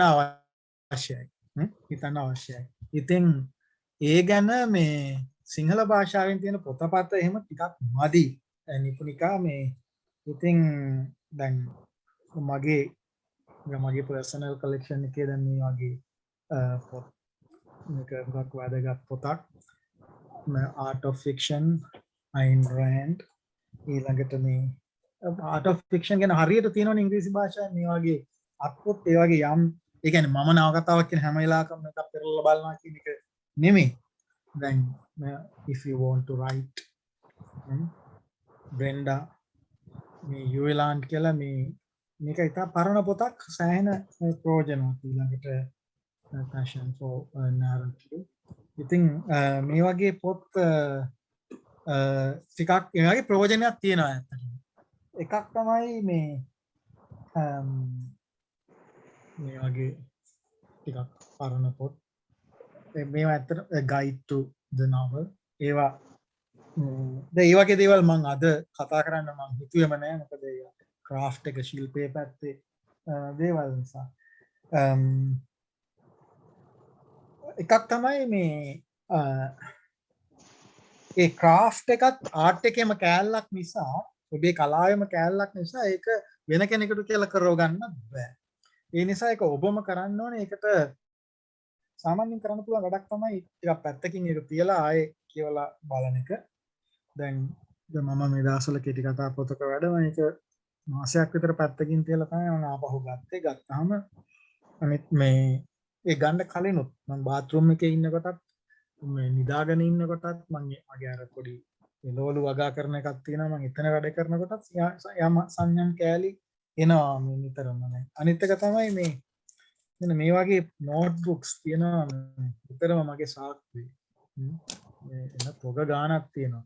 මේ වගේ මේ එකක් සාක්කුවේ තියෙනවා මේ ඉතින් සමහර වෙලාවට ක්‍රාෆ්ට් එක සම්බන්ධ අයිඩියාස් මට එනවා දැන් පොත ලියලා පැත්තකින් කියලා තියෙද්දි මම එතකොට ටග් ගාලා ඒක අරගෙන ඒක සටහන් කරගන්න. ඒ වගේ ටිකක් කාලයක් ගත කරන්න ඕනේ.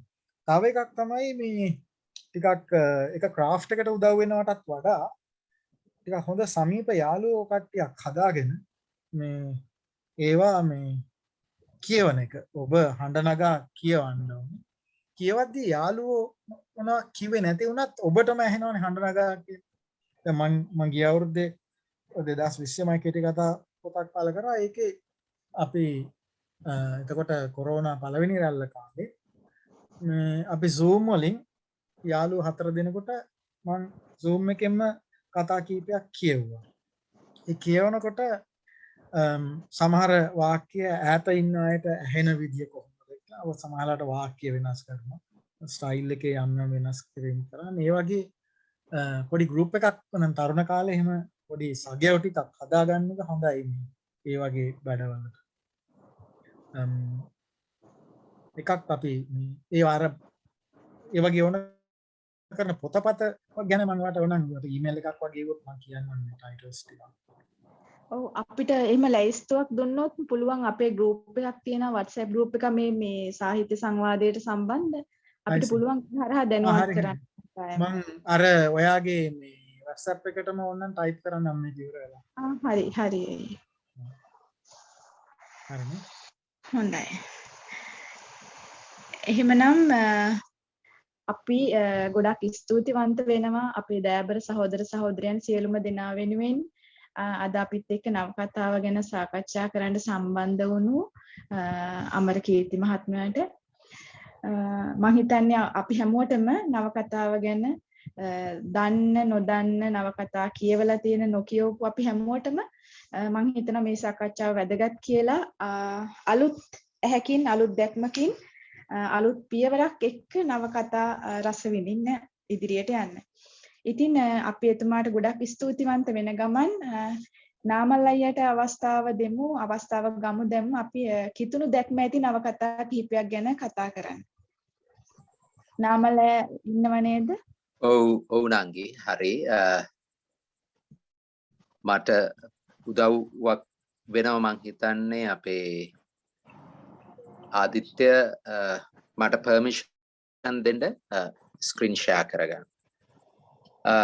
හොඳයි මං හිතන්නේ අපි අපේ මාතෘකාවේ පොඩි කොටසක් ලෙස අපේ නවකතාව කියන එක අපි කිතුණු දැක්ම නැත්නම් ලකුණ ඇති නවකතා පිළිබඳව යම්කිසි අදහසක් බෙදා ගන්නටයි මම උත්සාහ කරන්නේ. ආදිත්‍ය මේ ලැප්ටොප් එකට දෙන්න මට මේ ස්ක්‍රීන් ෂෙයා කරගන්න. ඔව් එන මං ස්ටොප් කරා නම් හරියයි නේද මං ෂෙයා කරන්න. හරි. දැන් ඔයාලට පුළුවන් වෙයි.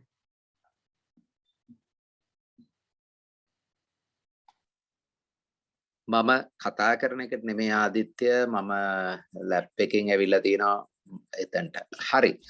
කෙසේ වෙතත් ඒක නැති වුණත් කමන්නේ. අපි ඉස්සරහට යමු. මෙතනදී අපි මතක් කරගමු ගිය සතිවලත් අපි කතා කරපු එකක් මේ කිතුණු ලකුණු ඇති නවකතාව කියලා කියන්නේ මේ කිතුණු අය ලියන නවකතා කියන එකත් නෙමෙයි. ඇත්තටම අපි පැහැදිලි කරගත්තා කිතුණු සම්භවයක් ඒවා. අපි ගිය වතාවෙත් කතා කරා පුළුල් අර්ථයෙන් ගත්තොත් එහෙම අපි එතනින් අදහස් කරන්නේ ප්‍රේමය. දැන් ක්‍රිස්තියානිය කියන්නේ ජේසුස් වහන්සේ ගත්ත ප්‍රේමය මත පදනම් වෙච්ච ඕනම නවකතාවක් අපිට කිතුණු ලකුණු ඇති නවකතාවක් ලෙස අඳුන ගන්න පුළුවන්. ඒක ක්‍රිස්තියානිකාරයෙක් ලියන්න ඕනේ, එවැනි කෙනෙක් ලියන්න ඕනේ කියන එක. දැන් මෙතන ඉඳගෙන මම වේගයෙන් අපි කතා කරොත් මේ ගැන මගේ සාකච්ඡාව යොමු වෙන්නේ නූතන සහ පශ්චාත් නූතන යුගයට අයත් නවකතා කීපයක් විතරයි මම උදාහරණ කොට ගන්න උත්සාහ කරන්නේ. මේක ඉතාම වැදගත් දේ තමයි මේ නූතන යුගය නැත්නම් පහුගිය වුණු අවුරුදු 500 දිහා බැලුවොත් පශ්චාත් නූතන යුගය පිළිබඳව ගත්තොත් මේ යුගය සම්පූර්ණයෙන්ම අධිරාජ්‍යවාදයත් නව අධිරාජ්‍යවාදයත් මේ ලෝකය තුල ආධිපත්‍ය දරන යුගයක්. එතකොට මේ යුගයේදී මේ පසුබිම ගත්තොත් එහෙම මේකට අදාළව ක්‍රිස්තියානිය මේ අධිරාජ්‍යවාදයේ එක්ක ඊටාම බැඳුණු එකක්. යටත් විජිත කරන එක ක්‍රිස්තියානිය ගමන් කළා ලෝකයේ ගොඩාක් අනිකුත් කලාපයන්ට, ක්‍රිස්තියානි නොවිච්ච කලාපයන්ට, ලතින් ඇමරිකාවට, අප්‍රිකාවට, ආසියාවේ බොහෝ තැන්වලට. ඒ නිසා අද වෙනකොට මේ නූතන සහ පශ්චාත් නූතන සාහිත්‍යය තුල අපට ඇත්තටම හැම කලාපයකින්ම ලෝකයේ මේ ක්‍රිස්තියානි සංස්කෘතික පසුබිම නැත්නම් ක්‍රිස්තියානි සભ્યත්වය එහෙම නැත්නම් ඒ ධර්මයේ යම් සලකුණු සහිත නවකතාවන් හමු වෙනවා. මං කෝ ඒක අනිකුත් ආගම් වලට පොදුයි අපි ඒවා කියවද්දී. ඉතින් මෙන්න මේක තමයි ඒ නිසා මේ ගැන කතා කරද්දී අපිට ඒ සියලු කලාපයන් ගැන අවදි වෙන කියවීමක් ඇති කරගන්නට පුළුවන්කම ලැබෙනවා. එතකොට අන්නේ මං කිව්වේ හැම කලාපයකම වගේ ක්‍රිස්තියානි ලකුණු ඇති සාහිත්‍ය ශානරයක් යම් කිසි විදියකින් ගොඩනැගිලා තියෙනවා. ඒ ගැන යම් බැල්මක් හැලීම තමයි මම මෙතනදී කරන්නේ මුළුමනින් අපි සාකච්ඡාව කියන්නේ නැතුව. එතකොට මෙතනදී එවැනි නවකතා කීපයක් ගැන සඳහන් කරලා ඔබට කියවීමට යොමු කිරීම, ඒකේ තියෙන රසය, ප්‍රඥාව ලබා ගන්න ආරාධනා කිරීමෙන් මගේ අදහස් සීමා කරනවා. විශේෂයෙන් සිංහලට පරිවර්තනය වෙච්ච නවකතා කීපයක් ඇසුරින්. මම මුලින්ම කැමති රුසියානු සාහිත්‍යයේ පශ්චාත් ස්ටාලින් යුගයට පස්සේ ඉන්න ප්‍රමුඛ සාහිත්‍යදරයෙක් අනතොල් රිබකෝව් එයාගේ බරවැලි කියන නවකතාව අපේ හිතවත් චූලානන්ද සමරනායක පරිවර්තනය කරලා තියෙනවා. සුභාවි ප්‍රකාශයක් මම මෙතන දාලා තියෙන්නේ. ඒක ඉංග්‍රීසි පොතේ කවරයක් පමණයි. ඒකේ සිංහල එක මම පස්සේ බෙදා හදා ගන්නම්. මට මේ අවස්ථාවක් තිබුණේ නැහැ. මම මේ ළමයෙක්ට කියලා මේක හදාගන්න. ඒ නිසා පුරවලත් යම් ගැටලු තියෙන්න පුළුවන්. එයාට මේ දේවල් යවා ගන්න මේ හිර වෙච්ච තත්ත්වය තුල මන් ළඟ තියෙන පොත්වල කවර. මේ බරවැලි කියන නවකතාව තුල තියෙන්නේ ඇත්තටම ජුදා පසුබිමත් ඒ වගේම අනිකුත් ක්‍රිස්තියානි පසුබිම් එක්ක යන කතන්දරයක්. ඇත්තටම ඔහු මේ කතාව ගොතද්දිම කෙලින්ම අරගෙන එනවා බයිබලීය කොටසකින් තමයි කතාවට ඇතුල් වෙන්නේ. ඇතුල් වෙන්නේ මෙහෙමයි. ජෝබ් එකේ මේ විදිහට අනේ මාගේ ශෝකය කිරා බලන්නවත් මාගේ මුළු විපත්තිය තරාදිවල දමන්නවත් යෙදුනොත් යහපත එවිට ඒක මුහුදේ වැලිවලට වඩා බරවන්නේ. එබැවින් මාගේ වචන අනුවනුව තිබුණිය. ඒ වගේ මේකේ තියෙන්නේ ඇත්තටම එක්තරා විදියක මේ දෙවන ලෝක සමයේ නාසින්ට කොටු යුතෙව් ගම්මානයක පුවතක් එක්ක තමයි මේක ඉදිරිපත් වෙන්නේ. එතකොට ජුදාගම මේ පරණ ගිවිසුම සම්පූර්ණයෙන් මේකේ බොහෝ පොත් වලට සම්බන්ධයි. එතකොට මේ දෙදෙනාගේ පෞල් ජීවිතයේ ආදරණීය කතාව යොදා ගන්න කතුවරයා මේ විදිහට යොදා ගන්න උප්පත්ති 29:20. මෙසේ යාකොබ් රාබේල් පතා පුරා 7 වසක් මෙහි කළේය. එය එදා ඇය කෙරෙහි ඔහු තුල වූ පෙම නිසාවෙන් ඔහුට ඒසා දිගු කාලේ පෙනුනේ දින කීපයක් මෙනි. අපිට අපේ කතන්දර ගොඩක් මතක් වෙනවා. දේවල් එක්ක මේක කියද්දි මේ බයිබලීය කතාව අරගෙන මේ ප්‍රොටෙස්ටන්ත ලූතර් මේ විවිධ සභාවන්ගේ ගනුදෙනු ඔහු පරිණාමය වෙච්ච විදිය. දැන් ඔවුන්ගේ ආදර කතාවට අහවම දැන් ලොකු ප්‍රශ්නයක් මේක කොහොමද විසඳගන්නේ කියලා. එතකොට එතනදී ආගම් පිළිබඳ ප්‍රශ්නේ මතුවෙනවා මේ කසාදේදී. ඒකෙන් මෙන්න මෙහෙම තියෙනවා. දැන් යාකොබ් ප්‍රොටෙස්ටන්තවාදියෙකු ලූතරානුවෙකු මෙන්ම කැල්විනිස්තවාදියෙකු තත්වයක් යටතේ රාකෙල් අනිවාර්යෙන් ප්‍රොටෙස්ටන්තවාදී ආගම වැළඳගත යුතු බවත් ලුතේරියානු හා කැල්වීනියානු වාදිනියක බවට පත්ව බසෙල් සීදී දෙදෙනා විවාහ විය යුතු බවටත් අත්තම්මා කොන්දේසියක් දැමුවාය. දැන් කොහොමද රාකෙල් මේක විසඳගන්නේ? දැන් අපි මේකෙන් කොහොම හරි ගොඩ යන්න ඕන නිසා මම 100%ක්ම යුදෙව්වෙක් වෙද්දි ඔයා 150කින් විතරක් යුදෙව්වෙක් වන නිසා ඔයාට දැන් Tamanගේ මුතුන් මිත්තන්ගේ ආගමට එන්න පුළුවන්. ඉතින් මේක මේ නවකතාව තාම ප්‍රේමණීය රමණීය ප්‍රේම කතාවක් අස්සේ අප මේ දෙවන ලෝක යුද්ධයෙන් පස්සේ මේ යුදව් මිනිස්සුන්ගේ ඒ අත්දැකීම එක්ක අර ඊටාම ගැඹුරු අවලෝකනයකට අපව ගෙනියනවා. ඊට පස්සේ මොකද මම එහෙම කළේ රුසියානු සාහිත්‍යයේ පැරණි දේවල් දොස්තොයස්කිගේ ඉඳලා කර්මසු සහෝදරයගේ ඉඳලා ඒවා අපේ කැලණි විශ්වවිද්‍යාලය තමයි දැනට ක්‍රිස්තියානි සාහිත්‍ය විෂයක් ලෙස උගන්වන්නේ. මම දන්න විදියට ඒව තාම තියෙන්නේ ඒ යුගයන් වල. ඉතින් මේ මෙහාට එන්න උත්සාහ කරන්නේ මම ඒක තියලා රුසියානු සාහිත්‍යයෙන් යුරෝපා සාහිත්‍යයට ආවම මේ නූතන සහ පශ්චාත් නූතන යුගයේ එකතු කරන ප්‍රංශ මහ ගත්කරු අන්ද්‍රේ ශිද්ගේ මේ නම් කියවන විදිහේ යම් වෙනස්කම් තියෙන්න පුළුවන්. සාදු සන්දුවනේ මණ්ඩාවල පඤ්ඤාවාසී හිමි පරිවර්තනය කර විජේසූරිය ග්‍රන්ථකයෙන්දය තමයි මේ පොත ප්‍රකාශයට පත් කරලා තියෙන්නේ. ඔබට කියවන්න උදව්වක් ලෙස සාදු සන්දුවනේදී තියෙන්නේ හරිම වැදගත් මේ විවාහ වෙන පූජකයෝ. අපි දන්න මෙතොදිස්ත නැත්තම් ඒ ප්‍රොටෙස්ටන්ත පසුබිම කියන මේ පූජකයාට තමන් ගෙදරට ආපු විගස ඇති වෙන යන්න වෙනව මල ගෙදර.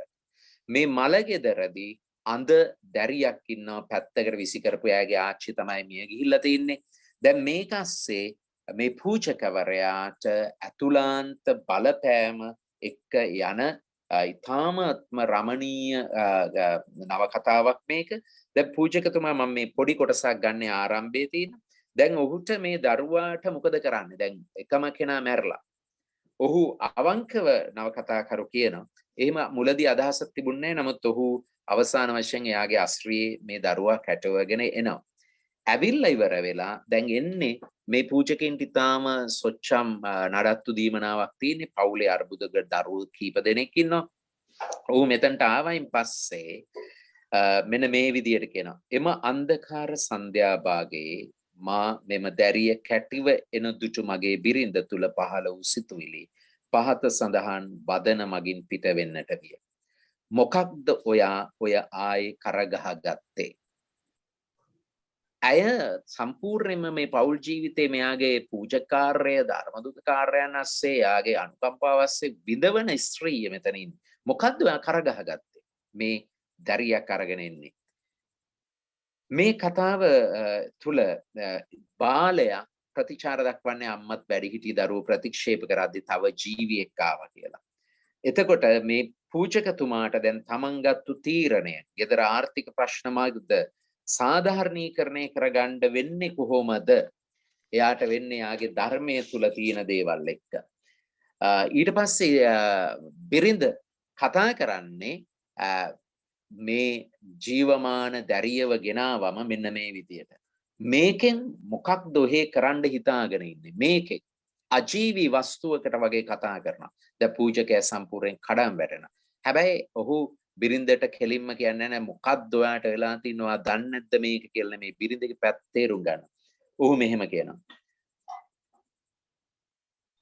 මම්මුලා වූ බැටළු පැටවා රැගෙන ආවෙමි.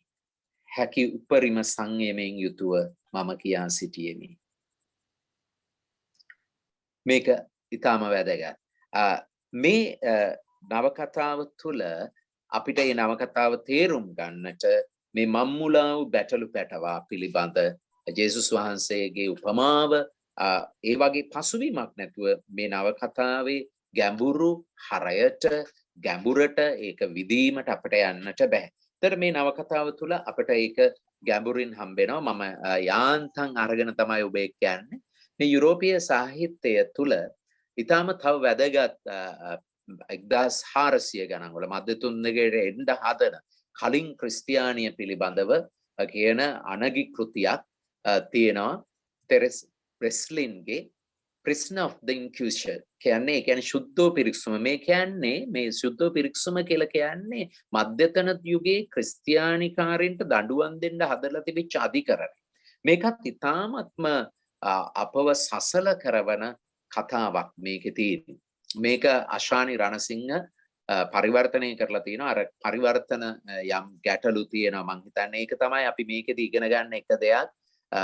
ප්‍රවීණ පරිවර්තකයන් අතින් පවා සමහර විට මේ සංස්කෘතික කාරණා සොයාගන්න ගියාම තියෙන ගැටලු තියෙනවා. මම මෑතක දැක්කා ප්‍රවීණ පරිවර්තකයෙක් වුණත් මම එතුමාට ඒක පැහැදිලි පෞද්ගලිකව කිව්වා 6 වෙනි අහිංසක කියලා පරිවර්තනය කරලා තියෙනවා. මටත් ටිකක් වෙලා ගියා මොකද්ද මේ කියන්නේ? 6 වෙනි අහිංසක කියන්නේ ඉනසන්ට් පාප්තුමා 6 වෙනි ඉනසන්ට් කියන්නේ.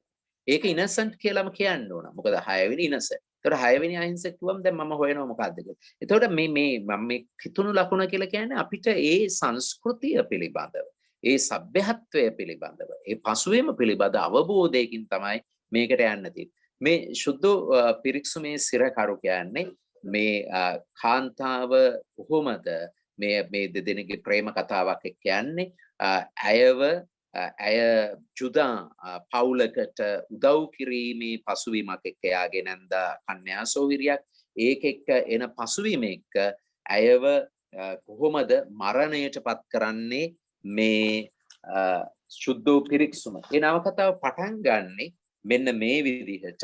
මම කිව්වා පරිවර්තන දෝෂ තිබියදීවත් මේ කාරණාව ඉතා වැදගත්. 1492 ස්පාඤ්ඤය ඇය කුරුසයක් ඉල්ලා සිටියාය. නමුත් ඔහු ඇයට එය ලබා නොදුන්න. ඔහු ඇයව දරසෑයේ මැද වූ ලී කණුවට තබා කඹවලින් තදින් ගැට ගැසූහ. නමුත් ඇයගේ දෑත් නිදහස්ව පැවතිනි. ඇය තම දෑත් එක්කලාය. ඇය ඇයගේ දකුණු අතේ මහපට ඇඟිල්ල වම් අතේ මැදැඟිල්ල හරහට තැබුවාය. ඇයගේ තොල් ඒ ඇඟිලි මැදට තබා හඬ නගා දෙවියන් යද්දාය. ඇගේ පව් වෙනුවෙන් ජීවිතේ පුද කළ දෙවි පියාණන්ගේ නාමයෙන් ගිනිදැල් ඇය වටා නැගෙන්නට විය. මේ ක්‍රිස්තියානිය වැරදි විදිහට අර්ථකථනය කරපු මම අර පසුබිමේ කිව්ව අධිරාජ්‍යවාදී දෘෂ්ටිවාදී මෙවලම කරපු ක්‍රිස්තියානිය තුල කොහොමද ඊට පෙර මධ්‍යතන යුගයේ තේ වැඩවසම් ක්‍රිස්තියානිය තුල එය දරසායේ මරණයට පත් කරන්න.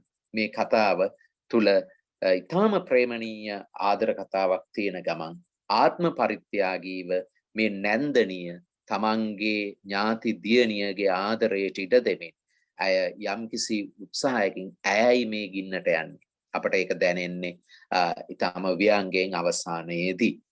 I think යුරෝපීය සාහිත්‍යය අස්සේ අපි ගමන් කළායින් පස්සේ මම මේ පරිවර්තනයේ සමහර ගැටලු දකින විශේෂයෙන් මේ ක්‍රිස්තියානි සම්ප්‍රදායට ආවම සල්නි රොබර්ට්ස්ගේ ආරම්භයේ කියවන්න ආරම්භ කරන කෙනෙක්ට හොඳයි මේක no one wants you කියන එක. කිසිවෙකුට නොවමනා.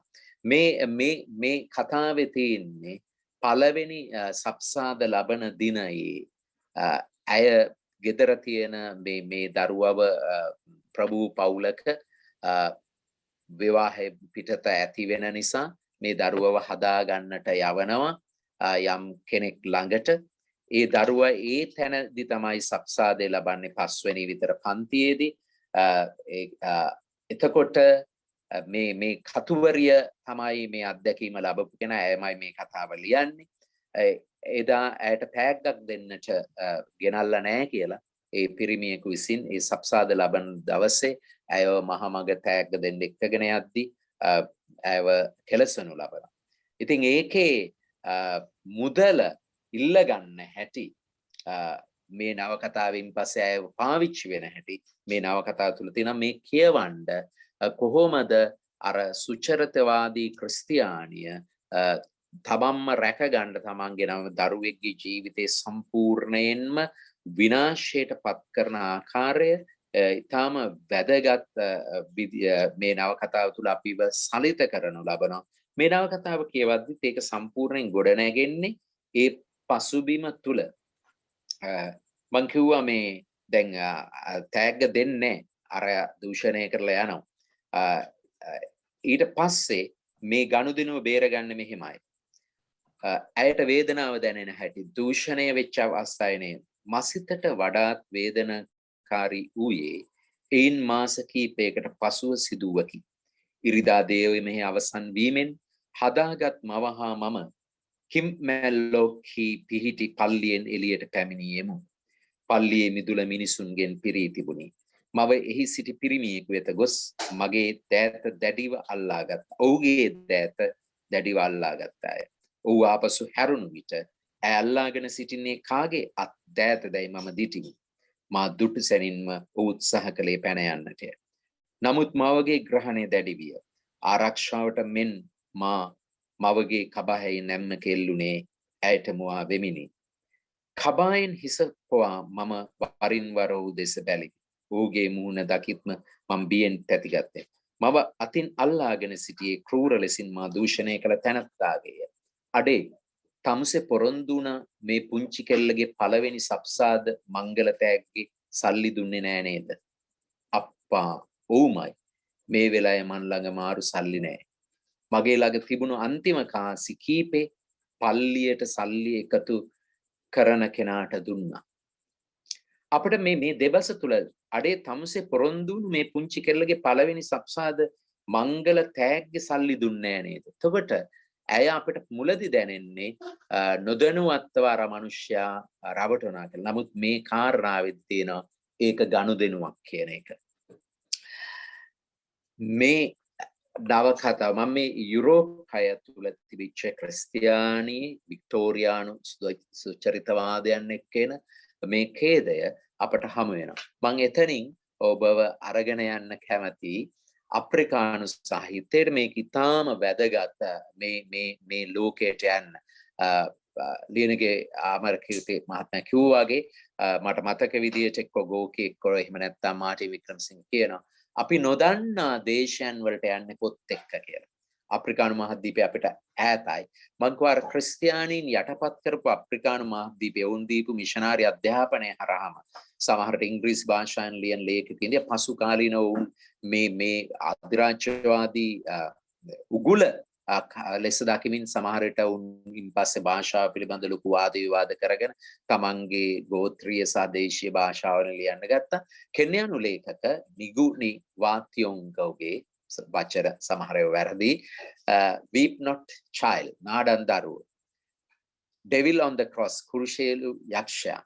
මේ දෙකම පරිවර්තනය කරලා තියෙන පී.බී. ජයසේකර විදර්ශන ප්‍රකාශන.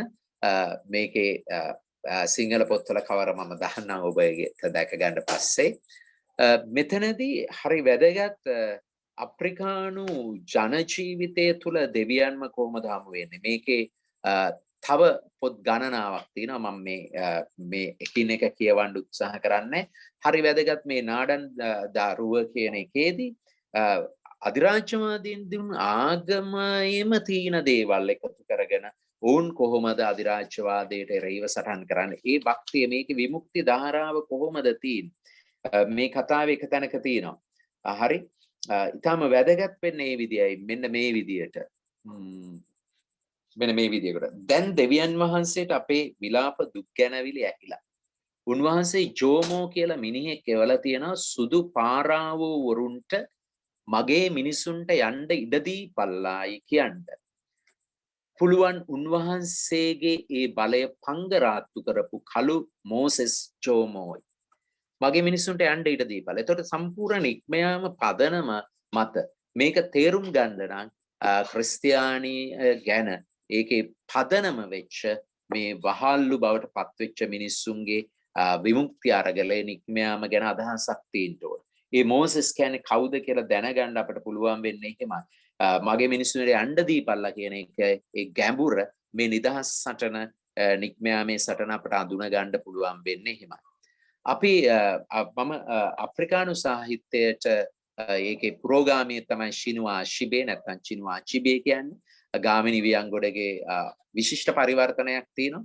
හිරු බැසගිය පසු මේක තුල ඊටාම වැදගත් මේ කුලවාදය පරාජය වෙන්න උන ක්‍රිස්තියානි හරි දෘෂ්ටි කෝණය තුල. නමුත් ඒක උන්නේ නැහැ. අපි දන්නවා ලංකාවේ පවා බ්‍රිතාන්‍යෝ කුලවාදයේ ඔහොමම තියාගෙන ඒකට එරෙහි වෙන්නේ නැතුව තමයි ක්‍රිස්තියානිය දුන්නේ නෑ. එහෙම වෙන්න බෑනේ. කුලය තියාගන්න බෑ. ඒ නිසා තමයි අපි දන්නවා අපේ සුනෙත් සම්බන්ධ වෙලා ඉන්න වයිකාලේ මූණට මූණ පල්ලි දෙකක් තියෙනවා. මූණට මූණ පාර දෙපැත්තේ මේ කුල පිළිබඳ කාරණා.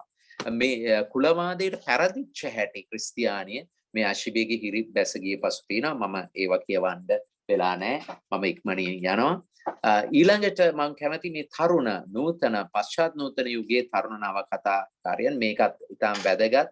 ඇලන් පේටන්ගේ හඬන්ඩ ප්‍රියාදර මාතෘ භූමිය මේ ක්‍රිස්තියා පූජක පවුලක් අතරින් විවාහක තියෙන ඔවුන් කොහොමද මේ නව ලෝකයේ දිවෙද්දි අර්බුදයෙන් පූජක පවුල කියලා මිදෙන්න බෑ. ඔහුගේ පුතා තමයි කුඩුකාරයෙක් වෙලා මේ විශාල දෙයකට තියෙනවා. ඉතාම ලස්සනයි. ඒක චිත්‍රපටිය පවා තියෙනවා. ඔබට බලන්නට පුළුවන්.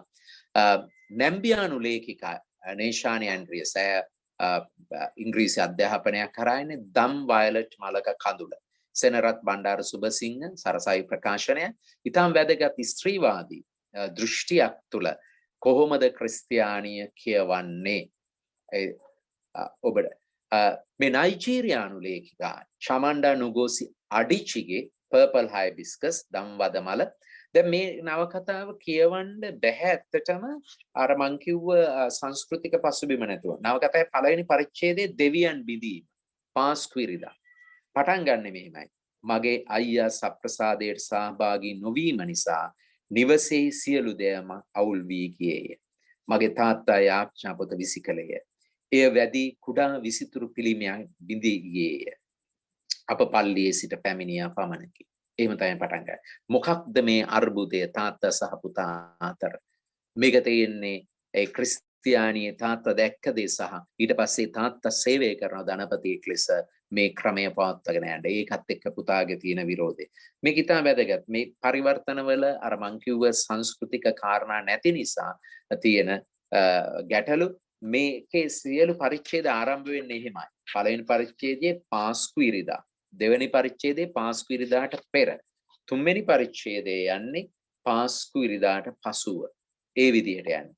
අඩිචිගේ එක. නමුත් මේකේ පරිවර්තන වල ඊටාම බරපතල ගැටලු තියෙනවා. දැන් බලන්න අර නලලේ කුරුසේ ඇඳලා ලියන එක ඒක ලෝකෙ කොයි තැනත් එකම විදියට කියන්නේ. ඒක පරිවර්තනය වෙන්නේ දූවිල්ලෙන් සැදිච්ච ඔබ දූවිල්ලට යනවා කියන එක මේ විදිය. ඔබ ආපසු දූවිල්ල ලෙස පැමිණෙන තෙක් යන වැකියද ඔවුන්ගේම ඇඳලා තියෙන. එතකොට අපි යමු ඊළඟට ලතින් ඇමරිකානු සාහිත්‍ය. අපි දන්නවා ලතින් ඇමරිකානු කලාපයේ මං ගිය වතාවේ කෙටි කතාව තුල කතා කළා සම්පූර්ණයෙන්ම ක්‍රිස්තියානි යටත් විජිතකරණ එක්ක මේ ලතින් භාෂාව එක්ක තියෙන එක. පවුලෝ කොයියෝ ඌට ක්‍රිස්තියානි පසුබිමක් තියෙන කියලා ඔබ කියවලා ඇති. ඔහුගේ නවකතා ගණනාවකම සමහර දේවල් අපිට ගැඹුරින් කියන්න වෙන්නේ ක්‍රිස්තියානි සංස්කෘතික පසුබිම. දැන් මිනිත්තු 11 කතාව. ඒ මිනිත්තු 11 කතාව ආරම්භ කරන්නෙම ඔහුගේ කතාවල බොහෝ දේවල් හිමයි. මෙන්න මෙහිමයි කතාව ආරම්භ කරන්නේ. එකොමත් එක කලෙක මරියා කියලා ගණිකාවක් හිටියා. පොඩ්ඩක් ඉන්න. එකොමත් එක කාලෙක් කියලා පටන් ගන්නෙ බොහොම ජනප්‍රිය ළමා කතන්දරවල. ඒ වගේම ගණිකාව කියන වචනේ වැඩිහිටි වචනයක් නේ. මම කොහොමද එච්චර පහසුවේ ඒ වගේ පරස්පරයකින් මේ කතාව පටන් ගන්න. ඒත් අපේ ජීවිත ගත වෙන හැම මොහොතකදීම අපේ එක පියවරක් සුරංගනා කතාවක්. අනෙක් පියවර මහා ආගාධයක තමයි තියෙන්නේ. අපි මේ කතාව මෙහෙම ආරම්භ කරමු. එකමත් එක කාලයක මරියා කියලා ගණිකාවක් හිටියා. අනික් හැම ගණිකාවක් වගේම ඈත් ඉපදුනේ අහිංසකව හා කන්‍යාවක් විදියට. මේ නවකතාව පුරා ජේසුස් වහන්සේගේ මෑණියන් සමග මේ මරියා කියන ගණිකාවගේ ගනුදෙනුවක් ඇයගේ හෘද සාක්ෂි අර්බුදය ඇය එක්ක කතා කරමින් විසඳන මේ නවකතාව වගේම කොයෝගේ විශේෂයෙන් මේ පියොද්‍රා ගඟ බඩහිඳ මම වැළපුණේ අපි දන්නවා ජනප්‍රිය ගායනය by the rivers of Babylon we sat down and wept කියන එක ඒක තමයි බයිබලීය පාඨයෙන් තමයි මේ නම පවා ඔහු මතු කරගන්නේ. මේකෙත් මට මතක විදියට පරිවර්තන දෙකක් තිබුණාද කියලා මේ පියල් ජයරත්න සහ අනුෂා කොල්ලුරේ. දැන් මේක ඊටම වැදගත් ස්ත්‍රීවාදී දෙවි කෙනෙක් ගැන වෙන කතාව. දෙයන්හන්සේ පිරිමියෙක්ද කියන සාකච්ඡාව. ඊටම ගැඹුරින් ගෙනියන ප්‍රේම කතාවක් අස්සේ යන ඊටම ඉෂ්ටයි. ඒ වගේම අපේ මිතුරු චූලානන්ද සමරනායක පවුල කොයිගේ යක්ෂයා ප්‍රයිම් මෙනවේ. මේ හැම කතාවක්ම කියවීමට මේ පසුවීම වැදගත්. ඒ වගේම ඒක අස්සේ ක්‍රිස්තියානිය පිළිබඳව විශාල නව කියවීමකට අපිව යොමු කරනවා. මගේ වෙලාව ඉතාමත් අඩුයි. මම උතුරු ඇමරිකානු සාහිත්‍යය ගැනත් පොඩ්ඩක් කතා කරන්න කැමති. නතානියල් හෙට්රොන්ගේ ගින්දර පළඳනාව වශයෙන් මේක තියෙන මේක ඉතාම වැදගත්. මේ කතාව ටිකක් නූතන යුගයේ ආරම්භක කාලේ කතන්දරයක්. මේ කතාවේ තියෙන්නේ ඇත්තටම මේ කාන්තාව පියුරිටන් වාදී පසුබිම ඇමරිකාවේ එක ප්‍රදේශයකට පියුරිටන් සුචරිතවාදී බොහොම සබහාදහමක් ඉන්නවා. අපි වෙන නෑ බොහොම අපි ජීවිත ගත කරනවා වගේ පාරිශුද්ධත්වයේ පියුරිටන් කියන්නේ පාරිශුද්ධත්වයනේ. ඒ පසුබිමක් තුල ඊටාම යහපත් පූජකෙක් එක මීසමක ඉන්නවා. ඔහු ඊටාම යහපත් පූජකෙක්. ඒ අතරේ මීසමේ ප්‍රශ්නයක් ඇති වෙනවා. ඉංගලන්තේ ඉඳලා මෙහෙට එන්නේ පදිංචි වෙන්නේ ඒ කාලේ. මේවා හරි වැදගත් අධිරාජ්‍යවාදී ගොඩනැගිච්ච හැටි ඇමරිකාව නිර්මාණය වෙච්ච හැටි. ඒ කතන්දර මේකේ දේශපාලනික ආර්ථික පසුබිමක් මම කතා කරන්න යන්නේ. දැන් වෙන්නේ මේ මීසමේ තාම ස්වාම පුරුෂයා ඉංගලන්තේ ඉඳන් ආවේ නෑ. ඒ නැවුණගිද්දී සමහර ඒවා වෙනවා. බිරිඳ ඇවිල්ලා ඉන්නවා. ඇය විවාහකයි. නමන් දරුවන් නෑ. ඇයට දරුවෙක් ලැබෙන්න එනවා. එතකොට මේ ගින්දර පානාව කියන්නේ ඇය පව්කාරී වුණා. මේ පව්කාරී බව ලකුණක් දෙනවා බෙල්ල එල්ලගෙන යන්න තමන්ගේ ඇඳුමේ ගහගෙන. එතකොට මේකේ හරි ලස්සනට සංවාදයක් වෙනවා. ඊටාම ගැඹුරු සංවාදයක්. අපි දන්නවා අවසාන වශයෙන් මේ ඊටාම යහපත් පූජකතුමා තමයි මේ දරුවාගේ පියා කියලා අපි දැනගන්නවා නවකතාව අවසානයේ. හැබැයි ඇයව විනිශ්චය කරන්න බාර වෙන්නේ මේ පූජකතුමාට. මේක මිනිස් సంతානය පිළිබඳ ඊටාම වැදගත් කොටසක්. මම පුංචි කොටසක් කියන්නම්. දැන් පූජකතුමාට තමයි මේ හෙස්ටර් ප්‍රින් කියන කෙනාගෙන් කවුද තාත්තා කියලා අහන්න තියෙන්නේ. ඉතින් ඔහු ඇත්තටම ඔහුගේ යහපත් ලොකු ජීවිත පරිචයක් තියෙනවා ඇත්තටම. දැන් ඇයට ඔහුටම විනිශ්චය කරන්න වෙනවා. ඔහු තමයි තාත්තා. හැබැයි අපි ඒක දන්නේ නැහැ. ඔහු විනිශ්චය කර අපිට නිකන් ඇඟෙනවා. නමුත් අවසානයේ අපි දකින්නේ. දැන් එතනින් කියනවා කරන්න මේක කියලා. මේ උතුම් මනුෂ්‍යයා කී දේ ඔබට ඇහෙනවා. මාගේ ඒ කියන්නේ දැන් ප්‍රධාන පූජකයා කියනවා ඩිමෙස්ඩේල් සහෝදරතුමා දැන් ඔයා මේක විභාග කරන්න. මාගේ රාජකාරී ස්වභාවය ඔබට පේනවා. මේ ක්‍රියාවෙන් ඔබේ ආත්මයට සහනයක් ලැබේවියයි මම ඔබ සිතනවා නම් දඬුවම නිසා ඔබගේ ගැලවීම සාර්ථක වේයයි ඔබ සිතනවා නම් දැන් ඔහු කොහොමද වචන හොයාගන්නේ මේක කියන්නේ. ඔබත් සමග පාපේ ගැලුණු එමෙන්ම ඔබ සේම සිතින් දුක් විඳින ඔහුගේ නම ප්‍රකාශ කරන්න. අනුකම්පාව හෝ සෙනෙහ නිසා ඔහු ආරක්ෂා කරන්න එපා. මා විශ්වාස කරන්න හෙස්ටර් මේ වරද සංගවාගෙන මුළු ජීවිත කාලයම සිතින් දුක් විඳිනවාට වඩා Taman ඉන්න තැන ඊටාම ඉහළ ස්ථානයක් වුණත් එතනින් පහළට බහැලා ඔබ ළඟින් සිට ගන්න හැකිනම් ඒ පුද්ගලයාට වඩාත් සැනසීමක් ලැබේවි. දැන් ඔහු කොහොමද කියන්න කියලා කියන්නේ? ඒ වගේම ඔහු කියන එකේ නොකියන්න කියලා කියන විදිහකුත් තියෙනවද? අපිට මේක බලන්න පුළුවන් මේක ASCII. දැන් ඔබ මේ ආකාරයෙන් නිහඬව සිටීමෙන් කරන්නේ තවත් වරදක්. ඔහු කළ වරදට අමතරව කුහෙකෙකු වෙන්නටත් ඔබ දිරිදෙනවාද? දෙවියන් වහන්සේ ඔබ මෙවන් ප්‍රසිද්ධ අවමානයකට බඳුන් වීමට නියම කරලා තියෙනවා. ඒ අනුව ඔබගේ අභ්‍යන්තරයේ ඇති නපුරු පහත් බව හා බාහිර වශයෙන් විදින නින්දාව පළවා හරින්න යම් අවස්ථාවක් මේ ලැබිලා තියෙනවා. තමා කළ වරද පිළිගැනීමට ධෛර්යය නැති ඔහු ගැන තව දුරටත් හිතන්න එපා. දැන් ඔබේ දෙතොල් අස්සලින්ම මේ තියෙන ඊටාම තිත්ත වූ ඒ පෝෂණයෙන් පිරුණු බඳුනයි.